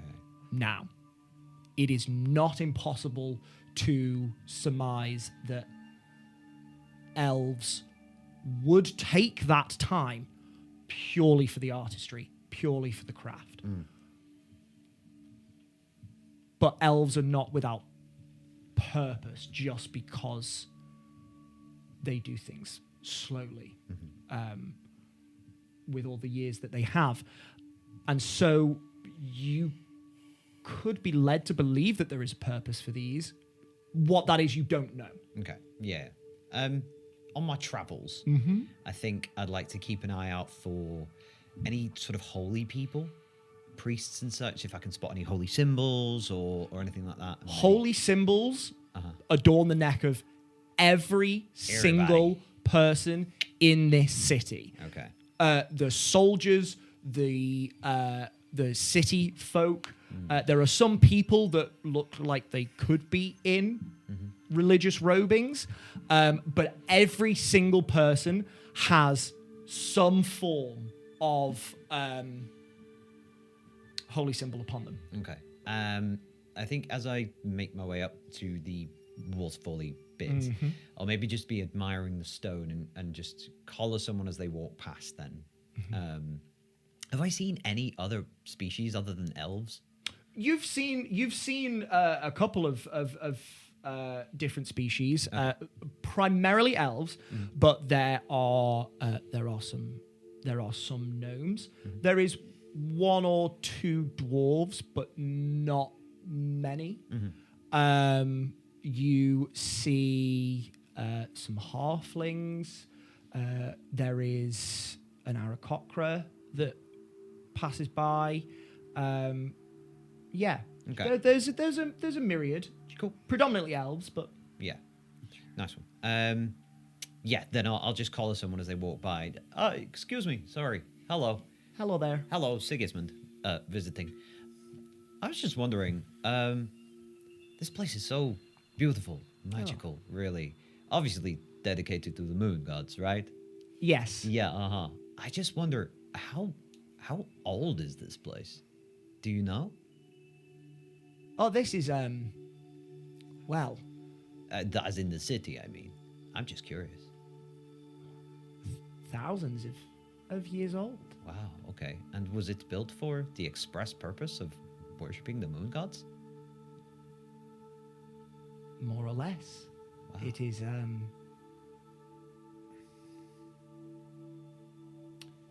not a gift, but a symbol of reverence Oh, I see. Yeah. to the Moon King and his children. The Moon King. Has Tony explained lore about the Moon King and all the others? I think. You I sang will, the yes, hymn of Dara and Aralis. yes. So I you know will the story. know of Dara and Aralis, yes, because of that prayer. Yeah, Siggy will twig and go, ah, yes, of course, Dara, Haverin, the rest. I myself have become somewhat of a follower of Haverin. I'm assuming you have temples around here somewhere. Yes, we do. Are you looking for Haverin specifically, or I would love to see a temple to Haverin. Yeah, most of course? Would you like me to show you around? if you have the time, yes, that would be great. What is your name, sir? Oh, Kalin. Callan. Siggy. Elf. Elf. Elf. Long, flowing brown hair, pale white skin, dark brown eyes. Sounds like someone else I know. Lead the way, Callan. That would be great. And Callum brings you over to a section of the city within which there are. So I was just going Go. to say, as we go, Siggy's going to be sort of happily all a bit of an act because it's like Swan Theory. Yeah, on yeah, the yeah. surface, calm and graceful. Underneath, peddling. Yeah. He's just going to be happily chatting Callan's ear off, be like, "Yes, my friend Willow Kalira. Oh, you might know her father, Avery. Yes, I do. Yeah, she's due to be baptized today. I'm not really sure what that process involves, but I'm kind of curious to do it myself. Do you know anything about that? Any baptism will take place in. Please pause. So sorry while I find the name and make sure I pronounce this correctly. I'm investigating this city. It's not that. What is that? I know what that is. Where is it? That's the one. Any baptism will take place in Lasairliuna. Oh, that sounds like a lot of apostrophes. 3 words. Uh-huh. Laseir. Uh-huh. No. New word. HLI. Uh-huh. New word. Uh-huh. UUNA. UUNA. Lasairliuna. Wow, cool. Is that the big lake? Yes, it is. Fabulous. Then what happens? So I assume you'll get dunked in the water and... It's more delicate than that. Oh, okay. But you are brought into the waters, and I assume it will be High Speaker that will chant the rites. They will adorn your head in the water of this city underneath the light of the moons, and they will bless you. Oh, wow. Yeah, that sounds really good. Speaking of the High Speaker, how long has he been here? Not super long, right? No, the High Speaker, he came to us a little while ago, Yeah. and it was tragic circumstances. Oh, no. It ended up to be. What happened? Well,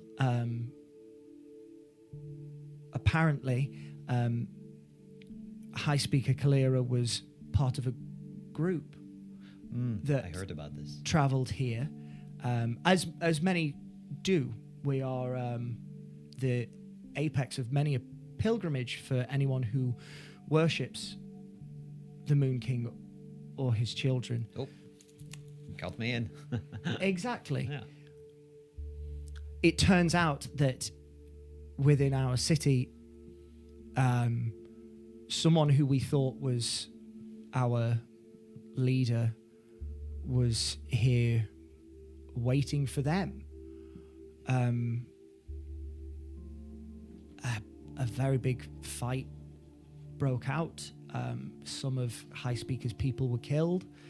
Some of our people were killed. Eventually, Daenithor, his machinations were put to an end, and we were able to rebuild. Wow. Yeah. And you what? So after that, Avery was made High Speaker. What is a High Speaker? He is the head of the council. Wow. Yeah, and he got there that fast? Well, not immediately. He was very helpful in the days after his arrival. He obviously explained why he was there, and we saw that Daenithor had attacked him. Him and the rest of his people helped us rebuild I see. and repair. They became part of the community, and with Daenithor gone, we needed a new council member, and at that point, High Speaker Kalira was part of us. I see. And so we were happy to have him on the council, and eventually he got voted into High Speaker. Oh, so he was voted in. Mm-hmm. I see. As the name suggests, you have to be very good with your words. You've got to be able to speak and talk and debate and listen, and High Speaker Kalira does that. I see. And I would know all about that. Used to be a bard. Still kind of am, in a sense, you know. But do you vote for a new one every year, or the only way you get out of that job is by dying? When the need arises, people can step down.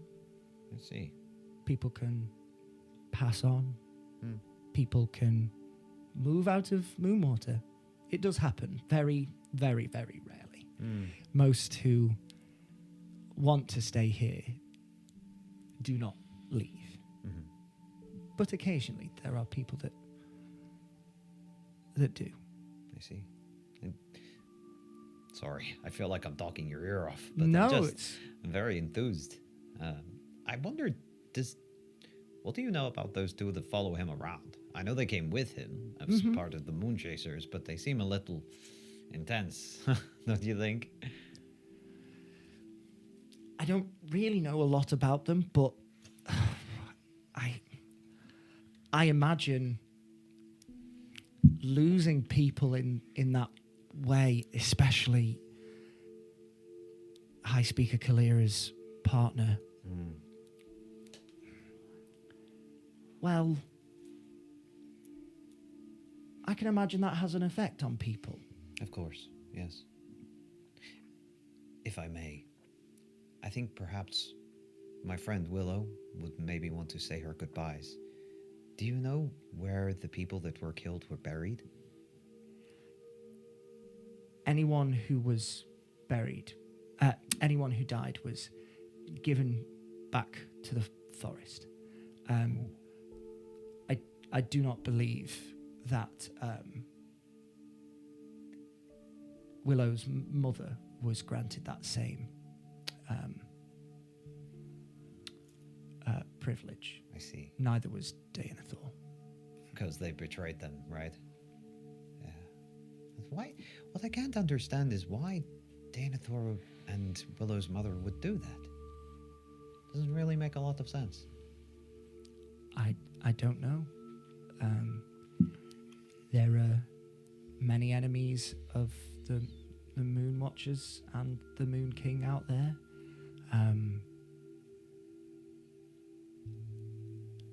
They have their own plans, as do all the gods. Nothing insidious, I hope. Well, and I'm gonna watch him for any kind of Yeah. hesitancy. give me an or- insight check. Come on. Hesitancy. Oh, that's cacked. That is fucked. That is cacked. Ooh. I'm gonna use my inspiration. Oh, it's worse. No. Insight 12. 12. Yeah. The Moon Watchers. No. Of course. I'm talking about the Fallen. Oh, yeah. We know all about them. Yeah. But it is all we can do to carry on and stave back the darkness that they bring. You know what? I asked you to guide me to a temple of Haverin, but I'm kind of curious to visit them all. Do you have a temple to each moon god, including Dara?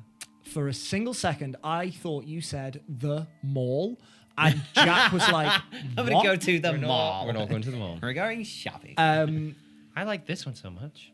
You're asking to go to temples of all the moon gods. yeah, and Yeah. they don't need to lead me there. I can just get a Yes, rough they're all idea. in the same place. Oh, excellent. All right. And I think he lapses into thoughtful silence, just trying to put stuff together. Yeah. It wasn't a sacrifice, apparently. It was a fight. There was betrayal. That doesn't add up either, because like how highly Willow has been speaking of Mombi, like constantly. High speaker in 2-3 years, in the time that Willow was gone. Seems a little fast. You don't know these people and their civilizations. Does seem kind of quick, Yeah. but Yeah. I think he's still just battling with the idea of something is wrong or something is potentially wrong. But on the surface of it all, it seems pretty yeah, legit. yeah. There's nothing that you can see that is screaming anything is wrong. That doesn't mean you're necessarily satisfied, but there's no red flags here. Yeah. Yeah. But you are eventually led to a courtyard within which the entrances to 5 temples are accessible. You can see that one of them is a lot larger than the rest. And then the other 4 sort of gravitate around that central one. And Carlin points out each one. The one in the center is a temple to Dara, the Moon King. And then the other 4 are the Moon Watchers, Haverin, Qualero, Nelagwe, Mantha. Okay. All names that I know. All names that you know. Yeah, of course. Well, thank you, Callan. If you're free later, maybe we can go for a drink sometime. I I was meant to be meeting up with some friends, but you could potentially meet up with me if... Sure, sounds fun. Okay. All right, I'll see you later. Okay. And I will trot off towards the Temple of Haverin. Temple Haverin. Cool. Okay. You head on in, and it is beautifully serene within here. The floor is this crisp white marble. Most of the decor is shades of white and pale greys and that sort of thing as well. Are you looking for anyone specific or anything specific? I don't think I'm looking for any one specific. I think I maybe want to choose a quiet corner. Is there like a statue of Haverin or anything like that? Give me a perception check. Okay. Perceive. Oh my god, rolling like dog shit. 9. Even with a 9, Yeah. you look around the room and you have been in at least one temple, the Temple of Trethedin, and you saw an effigy of him there. There is no effigy of Haverin within this temple. I'll maybe collar a priest. Just be like, excuse me. Hello. New worshiper of Haverin. I'm sorry, I don't really know how all this works. Is there like a representation of him that I could sit by and pray? Well, as Haverin is not only a god of mercy, but also humility, it is rare that effigies of him are in place. Oh, He is the only one of the Moon Watchers whose visage we tend not to look upon in respect of his domain of reservation and humility. Humility. Yeah, I could learn a thing or two from that, I think. So we don't know what he actually looks like?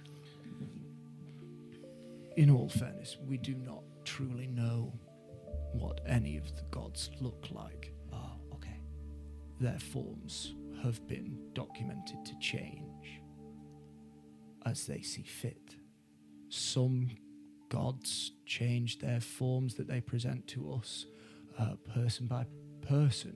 It very much depends on the god, but also the true form of a god is something that mortals can rarely comprehend and survive, of course. Yep. And no, thus, I'm aware of that. well, this therefore means that any anecdotes about the true form of any deities are taken with a pinch of salt, as most mortals that come into contact with a true form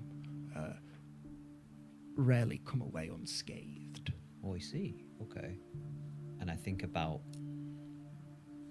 what Tony said about Haverin before. Not that she's ever mentioned what he looks like, but I think Siggy knows that she has seen him or witnessed him at some point. Yeah.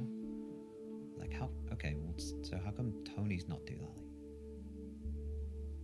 And he brushes that aside. Okay. Well, if you could just recommend a quiet place for me to pray, that'd be great.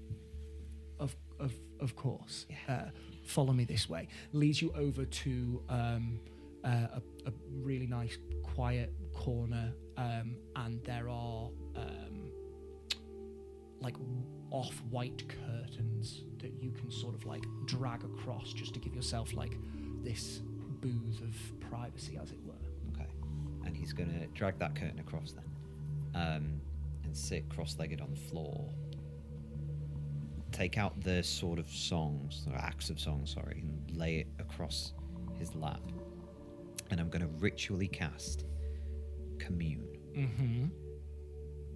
And as I do so, offering a sort of silent apology to the ancestors, I will not be directing my questions to them.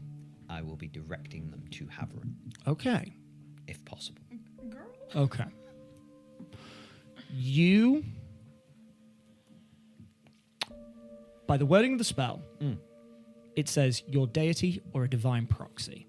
Your ancestors were a divine proxy. Okay. So, I will say you can attempt this with a spellcraft check. Okay. Spellcasting modifier and proficiency. Oh And God, proficiency. Joey, come on. So my proficiency is +6, my modifier is +4, so I get +10 to this. Yes, indeed. Okay. Oh no, this would be the time to use the inspiration, wouldn't it? Okay. Yeah. Sorry, guys. I'll wrap this up as soon as I can. There you go. Is that cocked? Please tell me that's not cocked. It's not cocked. It's a natural 20. 20. Yes. For a total of 30. 30. That can't be cocked. That's not cocked. It was right up against the yeah, edge, but yeah. I don't think it was cocked. Okay. Holy hell! Sigismund. What am I doing? Yeah. Here in this booth, holding the axe of songs, what goes through your mind? What do you say? What is your intent? Okay. As he's holding the axe, not playing it, holding it, just feeling the power from it almost vibrating through his fingertips. His tattoos begin to softly glow, I think, with that aurora light, and breathing in the scent of incense, and just picturing what he might think Haverin looks like. Okay. And he'll say out loud,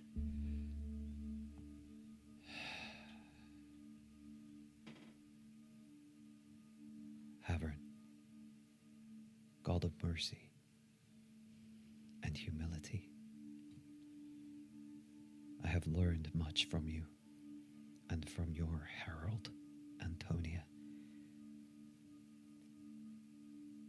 I am conflicted, and I need your guidance.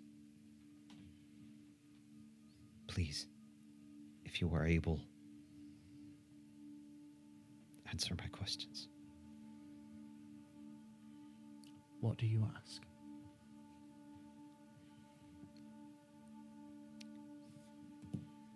Are we in danger in this city? And as you cast this spell, you hear a voice with a single word. Unclear. What's the point in this fucking spell? I'm sorry. I didn't mean to swear. Have mercy on me. Not even thinking he'd get this far. He's like, what do I ask next?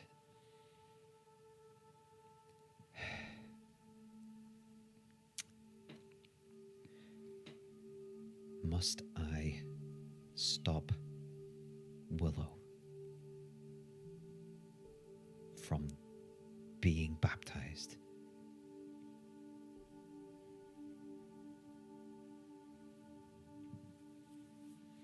Must I is interesting.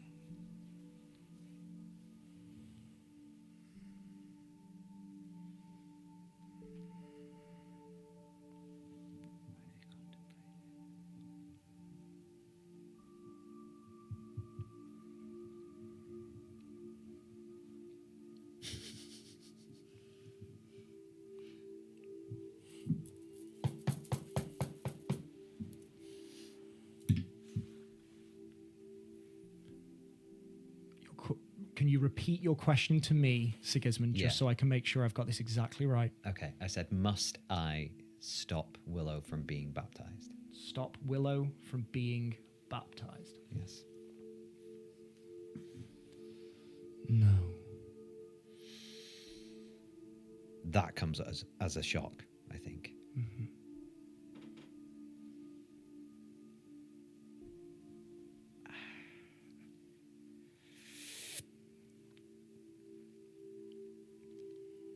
And finally,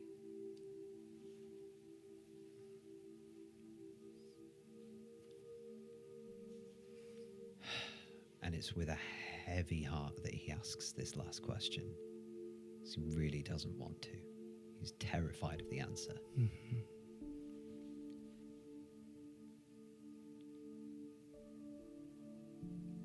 Can we trust Antonia Winterthorn?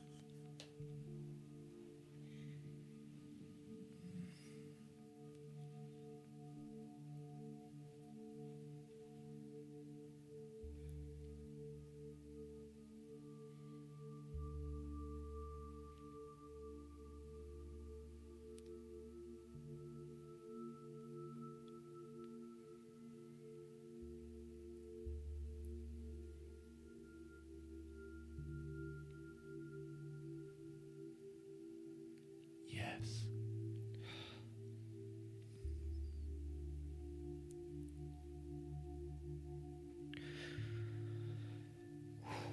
Okay. Thanks, Big H.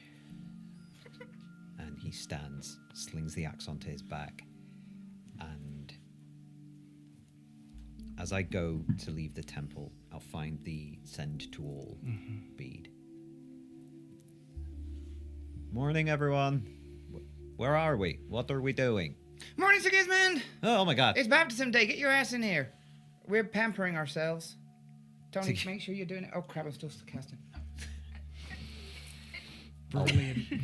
I'll wait a beat and see if I get a word from Cricket, and if not, I will follow that directive.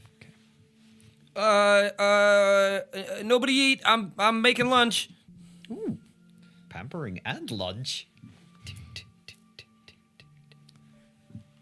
What else happens before you convene? Pampering. Okay. How much time until we convene?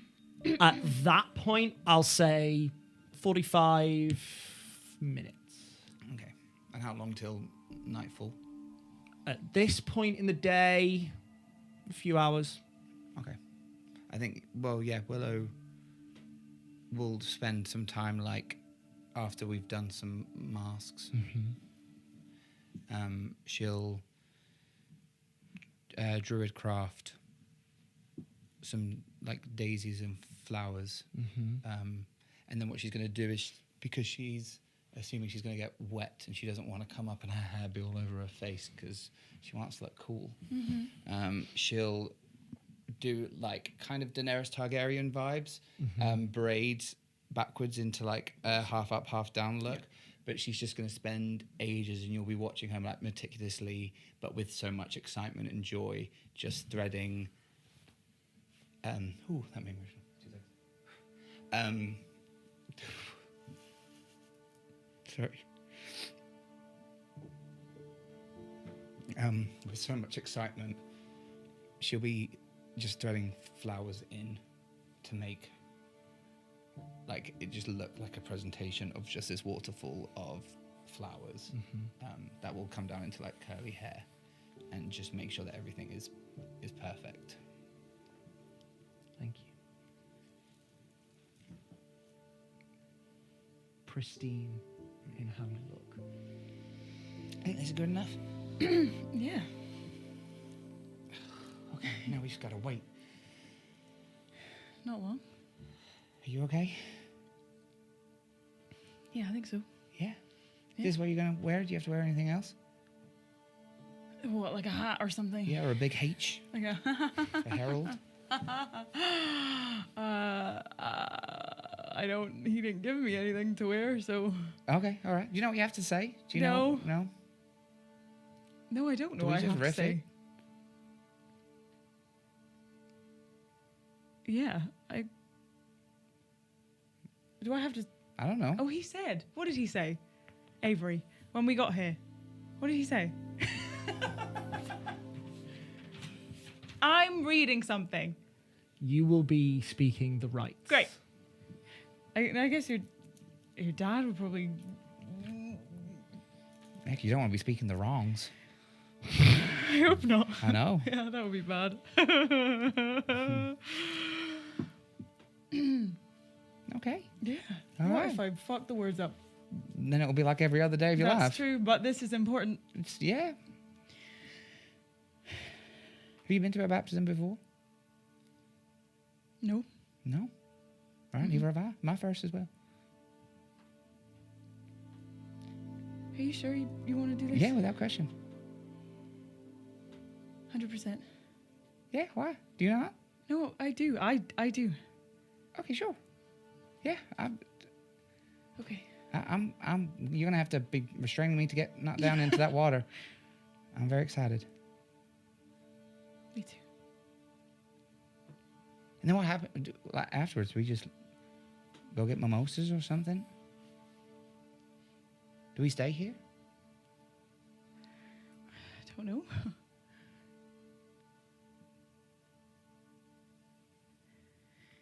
I don't know. Sigismund. Yeah. Hello? Come in. I heard there was pampering going on. Wow. I did my hair. Yeah. I You never guys do my look hair. amazing. I feel naked and ugly compared to you right now. Will you do me? Sure, there's not really much. No, not the hair, like the face mask. Okay, sure. Fig leaves. Ow. Can I eat these? You can try. Oh, okay. Well, I'm going to lie down for a little All bit. right. About 5-10 minutes later, Cricket returns. I've got a nice little Beauty and the Beast basket, and it's got bread and cheese and salami, and then it's got fantasy hummus and grapes. And It's hummus, but it's blue. Fantasy hummus. yeah. It's spelled HU Apostrophe U apostrophe US. The god of fantasy hummus for everyone. No, yeah, just bits and bobs, and then to try and describe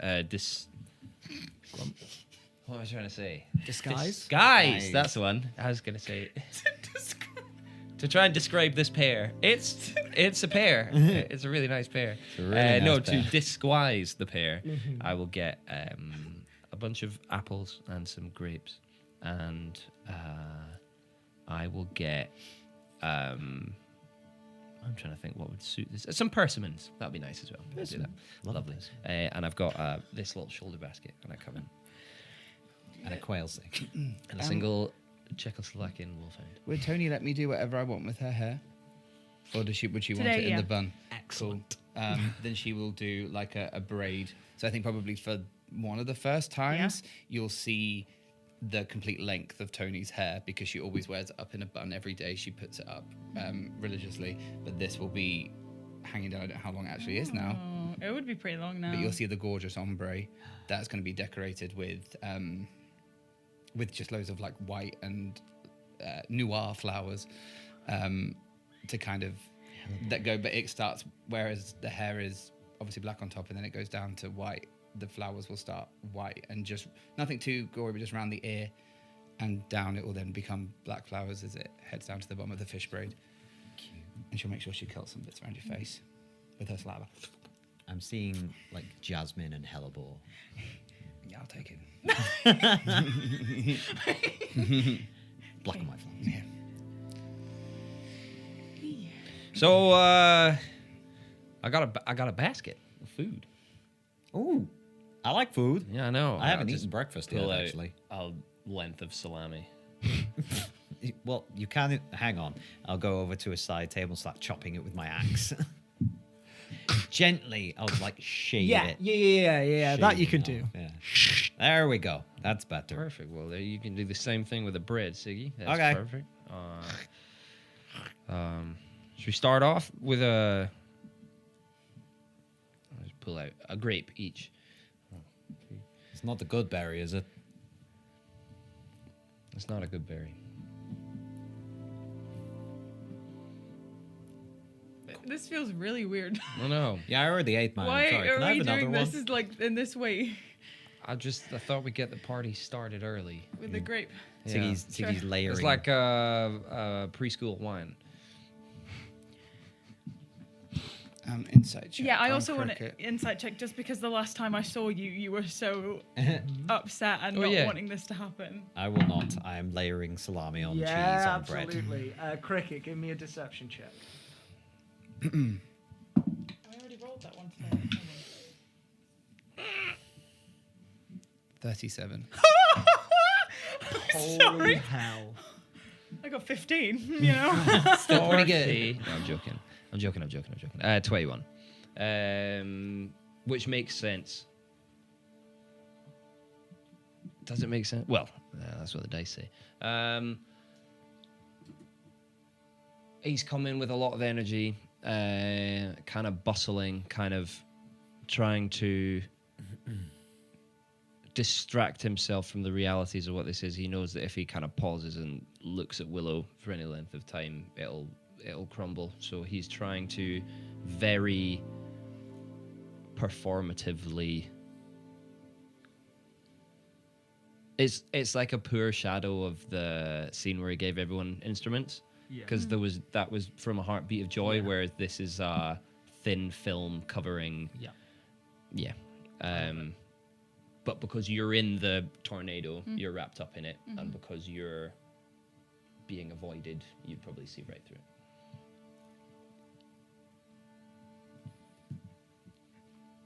I found this. Who mouse? Who mouse? It looks like butter, but it's made of nuts or peas or whatever. Chickpeas. Oh, it's That could have been dragon blood. It's strangely wet and dry at the same time. Yeah, that's what they said in the store. Yeah. It's good though. I like it. Tangy. Hummus. Yeah. It's nice. I think it's pronounced who moose. Who mouse? Who moose. Who moose? Can I have some? Yeah, of course you can. Do you Yeah, I know the know what you mean. difference? I'm not saying that on stream. Thanks. It's all right. I thought I'd get us some bits. You should eat. Yeah, it's your big day, right? Yeah. Yeah. I'm excited. It's good. You should be. Yeah. Maybe I'll go after you and get baptized too. By all means. One for all. Yeah. Do I see that wink? I think yes. You would see it, but it's very much a kind of, he's not hiding that. Okay. But he is trying to convey a message.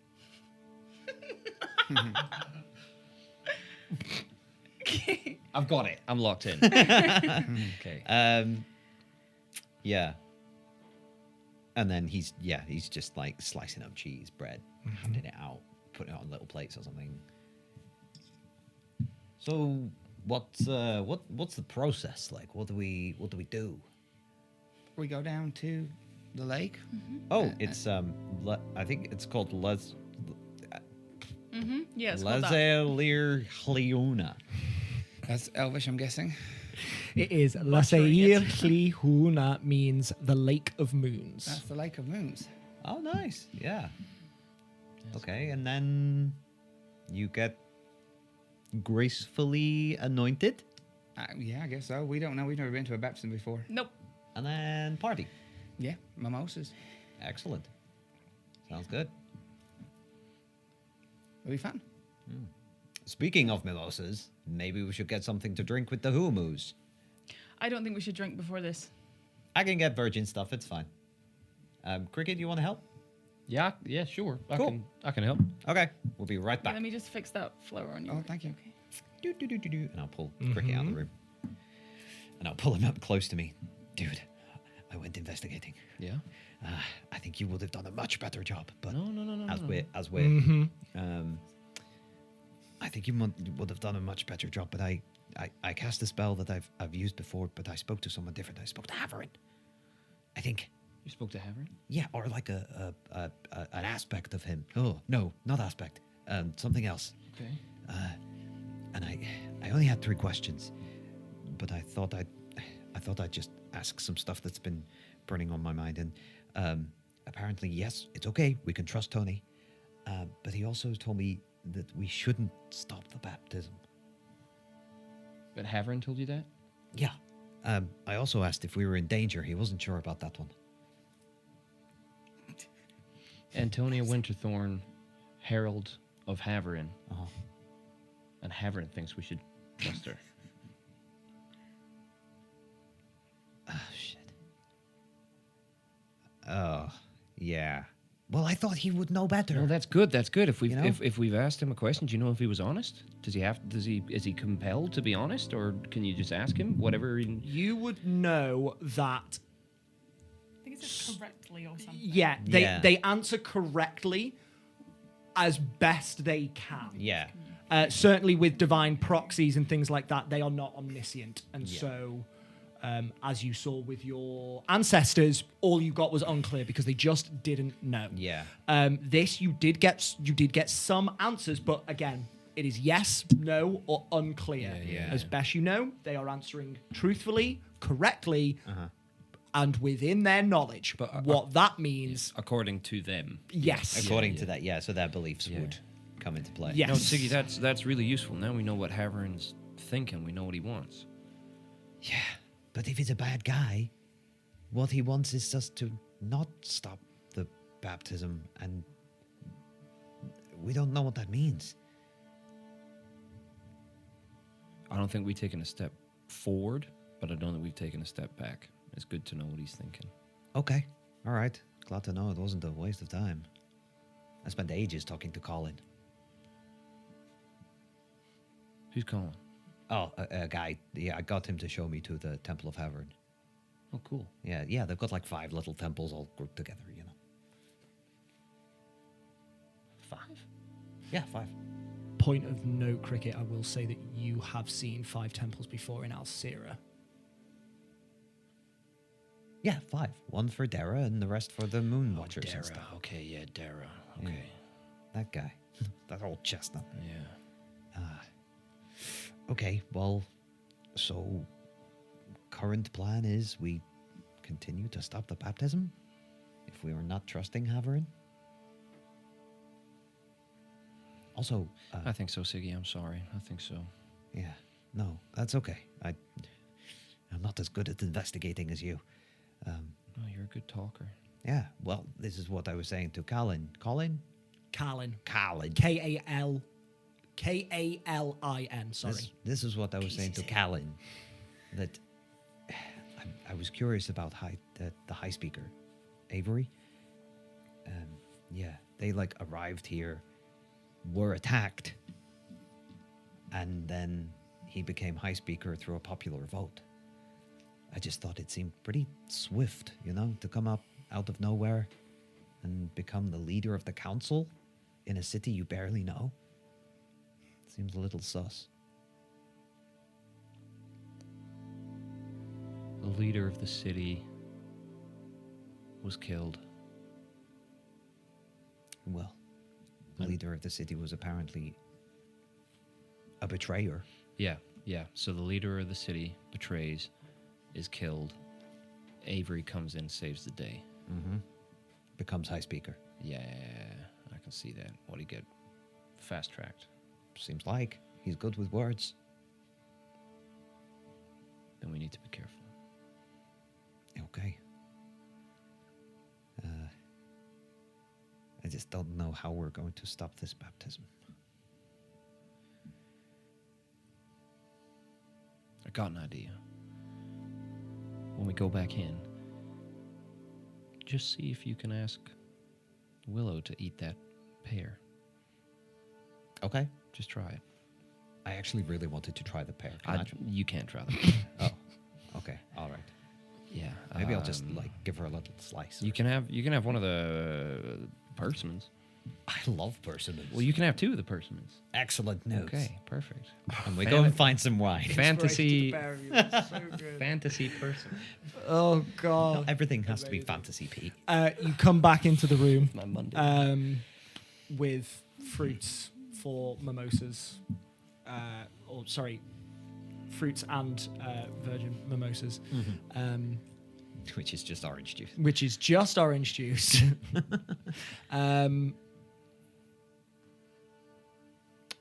Whilst you are sitting and eating, does anything else happen? Is anything else said? I'll sidle up next to Tony and just try and catch her in some moments of long eye contact.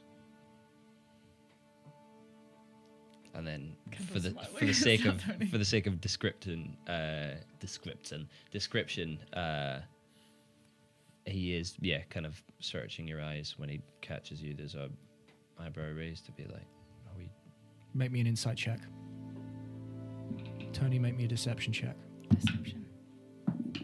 Or persuasion if you're not hiding anything. 17. Oh, 31. That was mean. I'm sorry. 31. Oh, so close.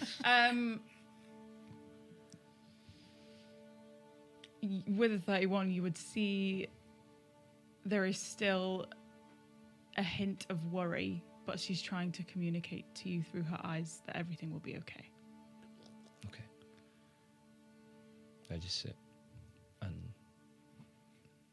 you got gloves on? No.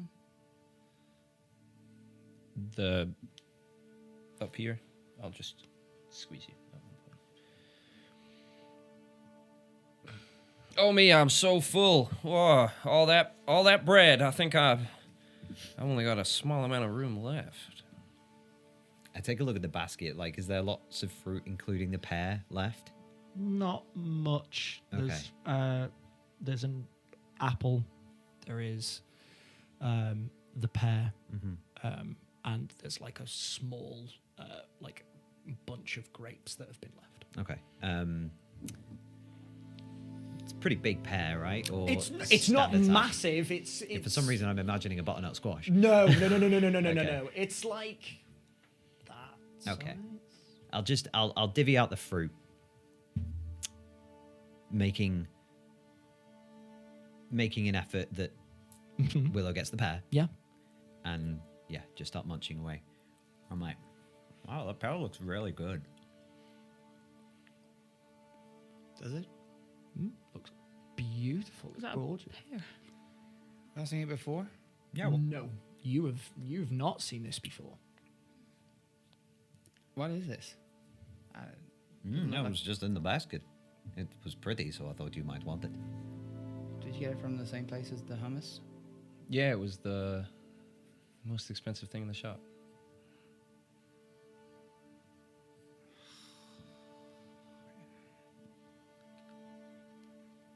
Insight check. Go for it. How does it feel, Pete? Eat the pear! Eat it! It's a natural 20. For a total of 38. Foresight. Fucking hell. It's Willow. There's oh. two natural 20s. Oh my god! Sorry, I rolled two natural 20s. You I roll didn't, with even, advantage? I didn't even roll on the tray. It's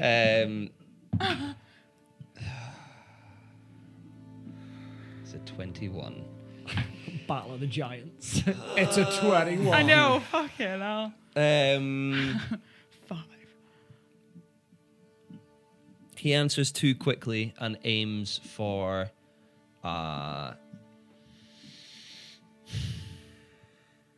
like saying it's the most expensive thing would be like, because Willow's all about simple pleasures. Saying it's the most expensive thing, if they were on good form, would be a little cheap jab, almost. And it's just its placement with the gulf that's between them doesn't sit, paired with the fact that he answered really, really quickly.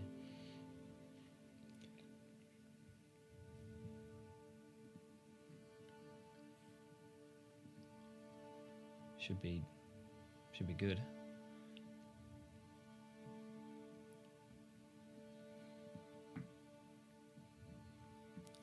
And I go to take a bite. As I do, I'm going to insight check Cricket again Go for it. to look for a reaction that I'm about to do it. He's so Can fucking I? keen. Can I also do something? No one say the results of their rolls. Go on. I'm going to send to Cricket, and I'm going to think it, and I'm going to say, does this need to happen? Okay. Bloody. Can I answer before this roll? As this is happening, that message comes into your head, Okay. so you can think a response. It's almost subconscious because the way it looks to Cricket, she's doing it. She's lifting the pear to her mouth. So he answers Siggy, but he's just in his head thinking, which is what you see. His eyes widen, I imagine, what you see. I won't tell you yet. But yeah, his eyes widen. He kind of leans forward, just a degree off vertical, but that's enough for Willow. And yeah, in his head, he's going, yes, yes, yes. But he's thinking he's watching this. But he does answer you, yes, So yes. there yes. you go. You get a yes, a very definitive yes. I'm going to wait and see what happens. Okay. I rolled a 35. Fuck. 16.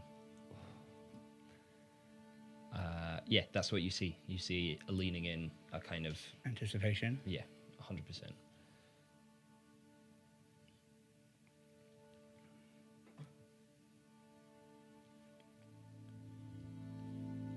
She's not eating it.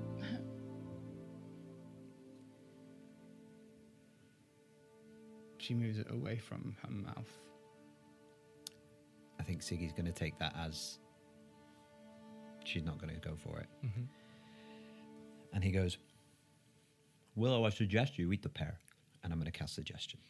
Okay. What save is that? Wisdom. I have advantage because of foresight. Yep. Sorry, I rolled 2 16s for a 30. No, for 28. Siggy drops his plate and casts silvery barbs. What the fuck is happening in this room? So Oh, fuck. Sorry. is that advantage? Oh, no, wait, silvery barbs because they're both, so it'll be the middle one. It will be the middle one, yeah. Okay. So it's still going to be 16. So innit? pick the second highest value of the three. So yeah, 16. 16. 16 total. No, 16 plus 16 12. plus. So 28. So I rolled 2 16s. Right? Yeah. Okay. I rolled 2 17s, 2 nat 20s, and 2 16s. We all just in saw the you session. cast spells as well. Doubles. Okay, silvery barbs happens, but unfortunately does not distract Willow enough to succumb to this spell. What is this fruit, Cricket? It's a pear. Okay. Just like Siggy had a drink.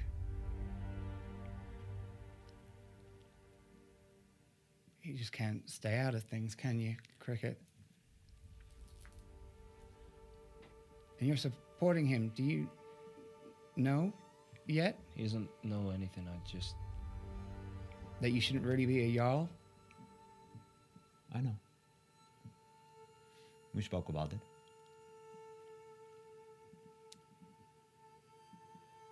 What I don't know is what we're really doing here. There is something rotten at the heart of all of this. And I believe Cricket when he says that he's trying to help. Blight On the pair. on the pair.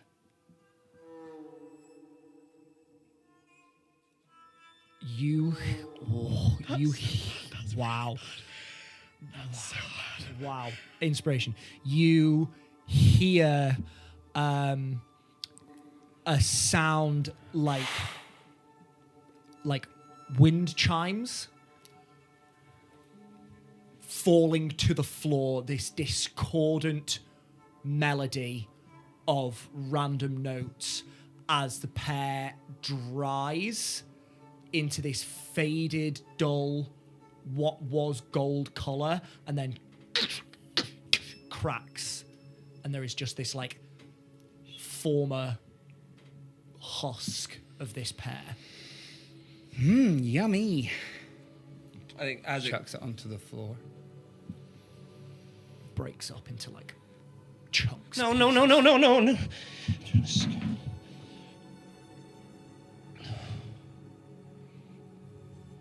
Okay, everybody just calm down. Yeah. Everybody just calm down. I didn't want to say it, but you're all being incredibly selfish right now.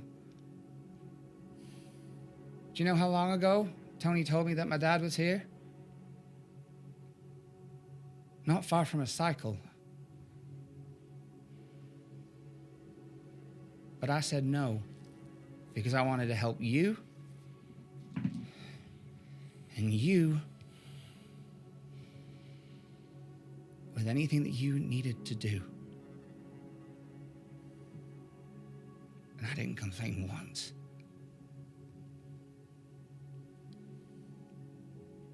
And here we are, finally doing something that I want to do.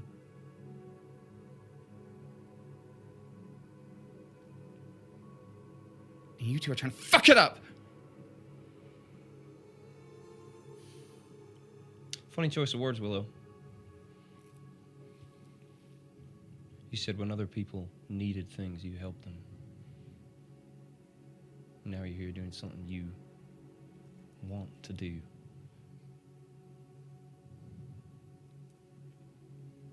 Yeah. When Siggy wanted that sword back, but he needed to be away from it, what did you do? What he wanted or what you needed? Sure.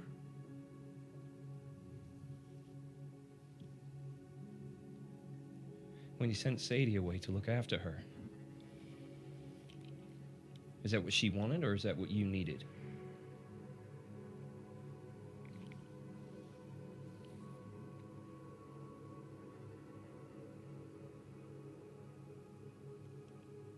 I really needed you to eat that pear. He turns and he walks out. You can see that the guards are stood looking at the door, hands on their blades. Fuck off, I'm going.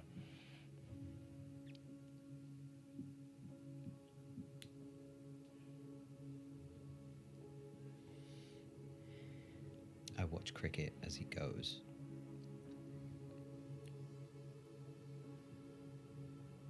Something about this is rotten, Yeah, he just walked out the door. and it's not Cricket. Why now, Willow? If you knew a cycle ago that your father was here, that there was a potential that your family was here, why now? Because you needed me. That could have waited. No, it couldn't. Because you didn't give a fuck about anyone else, Siggy.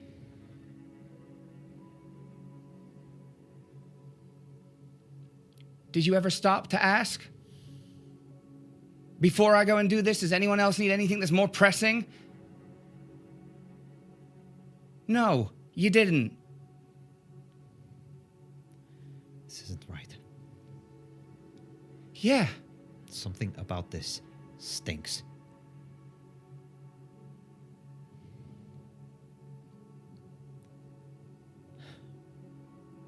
He's worried. We both are. Get over it. I'm not letting you get baptized, Willow. Give it a whirl. I'm gonna leave the room and I go find Cricket. Okay.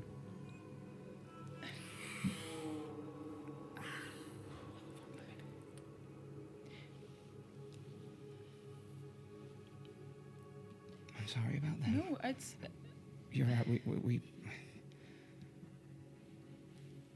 We should have just been us the entire time. I don't even know why.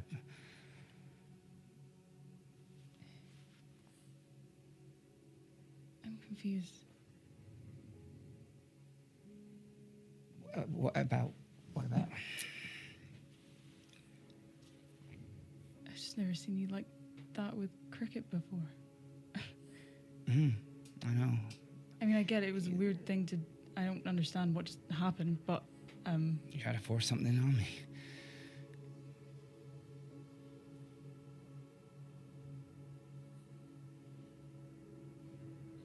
yeah. Yeah.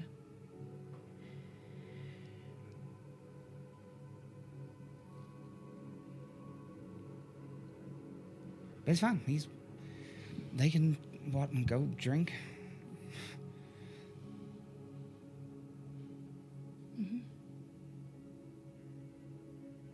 Yeah, okay. Oh, bit of strength. Oh my gosh, I'm so excited. I wonder if the water's cold. Cricket, where have you gone? It was a great segue. I was going straight to the lake.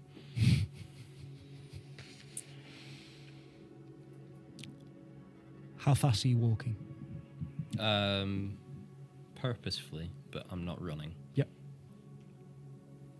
Sigismund, I'm assuming you are running. I will run. Then Yeah. you do catch up with Cricket pretty much just as he's exiting the building. I'm so sorry. I did what I could. She never would have bought it if I just told her.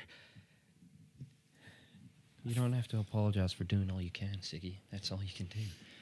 What's wrong with her? This isn't Willow. No, it's not.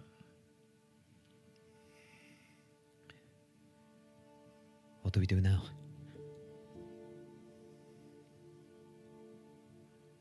I want to look at the lake. Maybe there's a sign. Maybe there's something we can show her that'll not be reasoned away. Okay. I'm by your side. I know. Hell, if we have to go and beat the crap out of Avery, we'll do that too. We might have to. And we'll go and find the lake. You head off towards La Seguirli Una.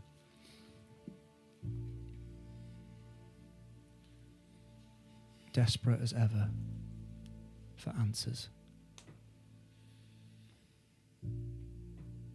Let us pray there are some. But we will get to that next episode. That is where we're going to end tonight's session. Oh my god. Thank you so much to all my Dawn Takers. Inspiration to each and every one of you. As per usual, thank you to you at home for watching. Please join us again next time, where some of the players keep trying to stop this baptism. Somebody better stop this baptism! And some I of the players- object. I object. And some of the players keep preparing for it. At least your hair looks great.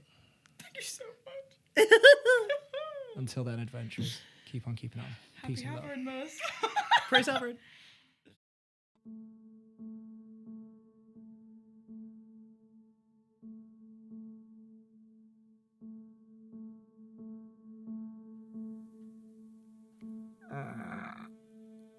An old, gnomish gentleman leans back in his chair. The wood he sits on creaks in protest at the shift in weight. This gnome has a slightly wrinkled face. A kindly smile spreads across it that crinkles his eyes at the edges. Eyes of a beautiful and inquisitive green. And they look into the eyes of another figure standing across the desk from him. This individual is fairly tall, with red skin, wearing a dirty, oil-stained shirt. A moment passes between the two before the man standing in front of the gnome turns and exits the room. As he walks away and out the door, we see him pass by a number of individuals. Sat aside the door that he exits from, a pair of twins who look very similar in appearance, except the skin of one is a deep sage green in most places, whereas the other, there is more of a rich golden earthy colour. Off in a dark corner across the way, a half-elf picking at her nails with a dagger. Her black hair is clipped into a perfect bob about her slightly pointed ears. A blue tiefling sits at the bar, robes a deeper hue than his skin and horns that gleam like silver. Around them, more individuals sit at other tables, and we can see that the interior of this room is clearly a tavern of some description. Patrons drinking from tall steins of ale. A very muscular furbolg stands behind the bar, keeping an eye on the tavern around them. The oil-stained figure walks past all of this. As he crosses the room to the exit, he feels the weight of the coin purse in his hands. And exiting the tavern just feels a sense of grim determination.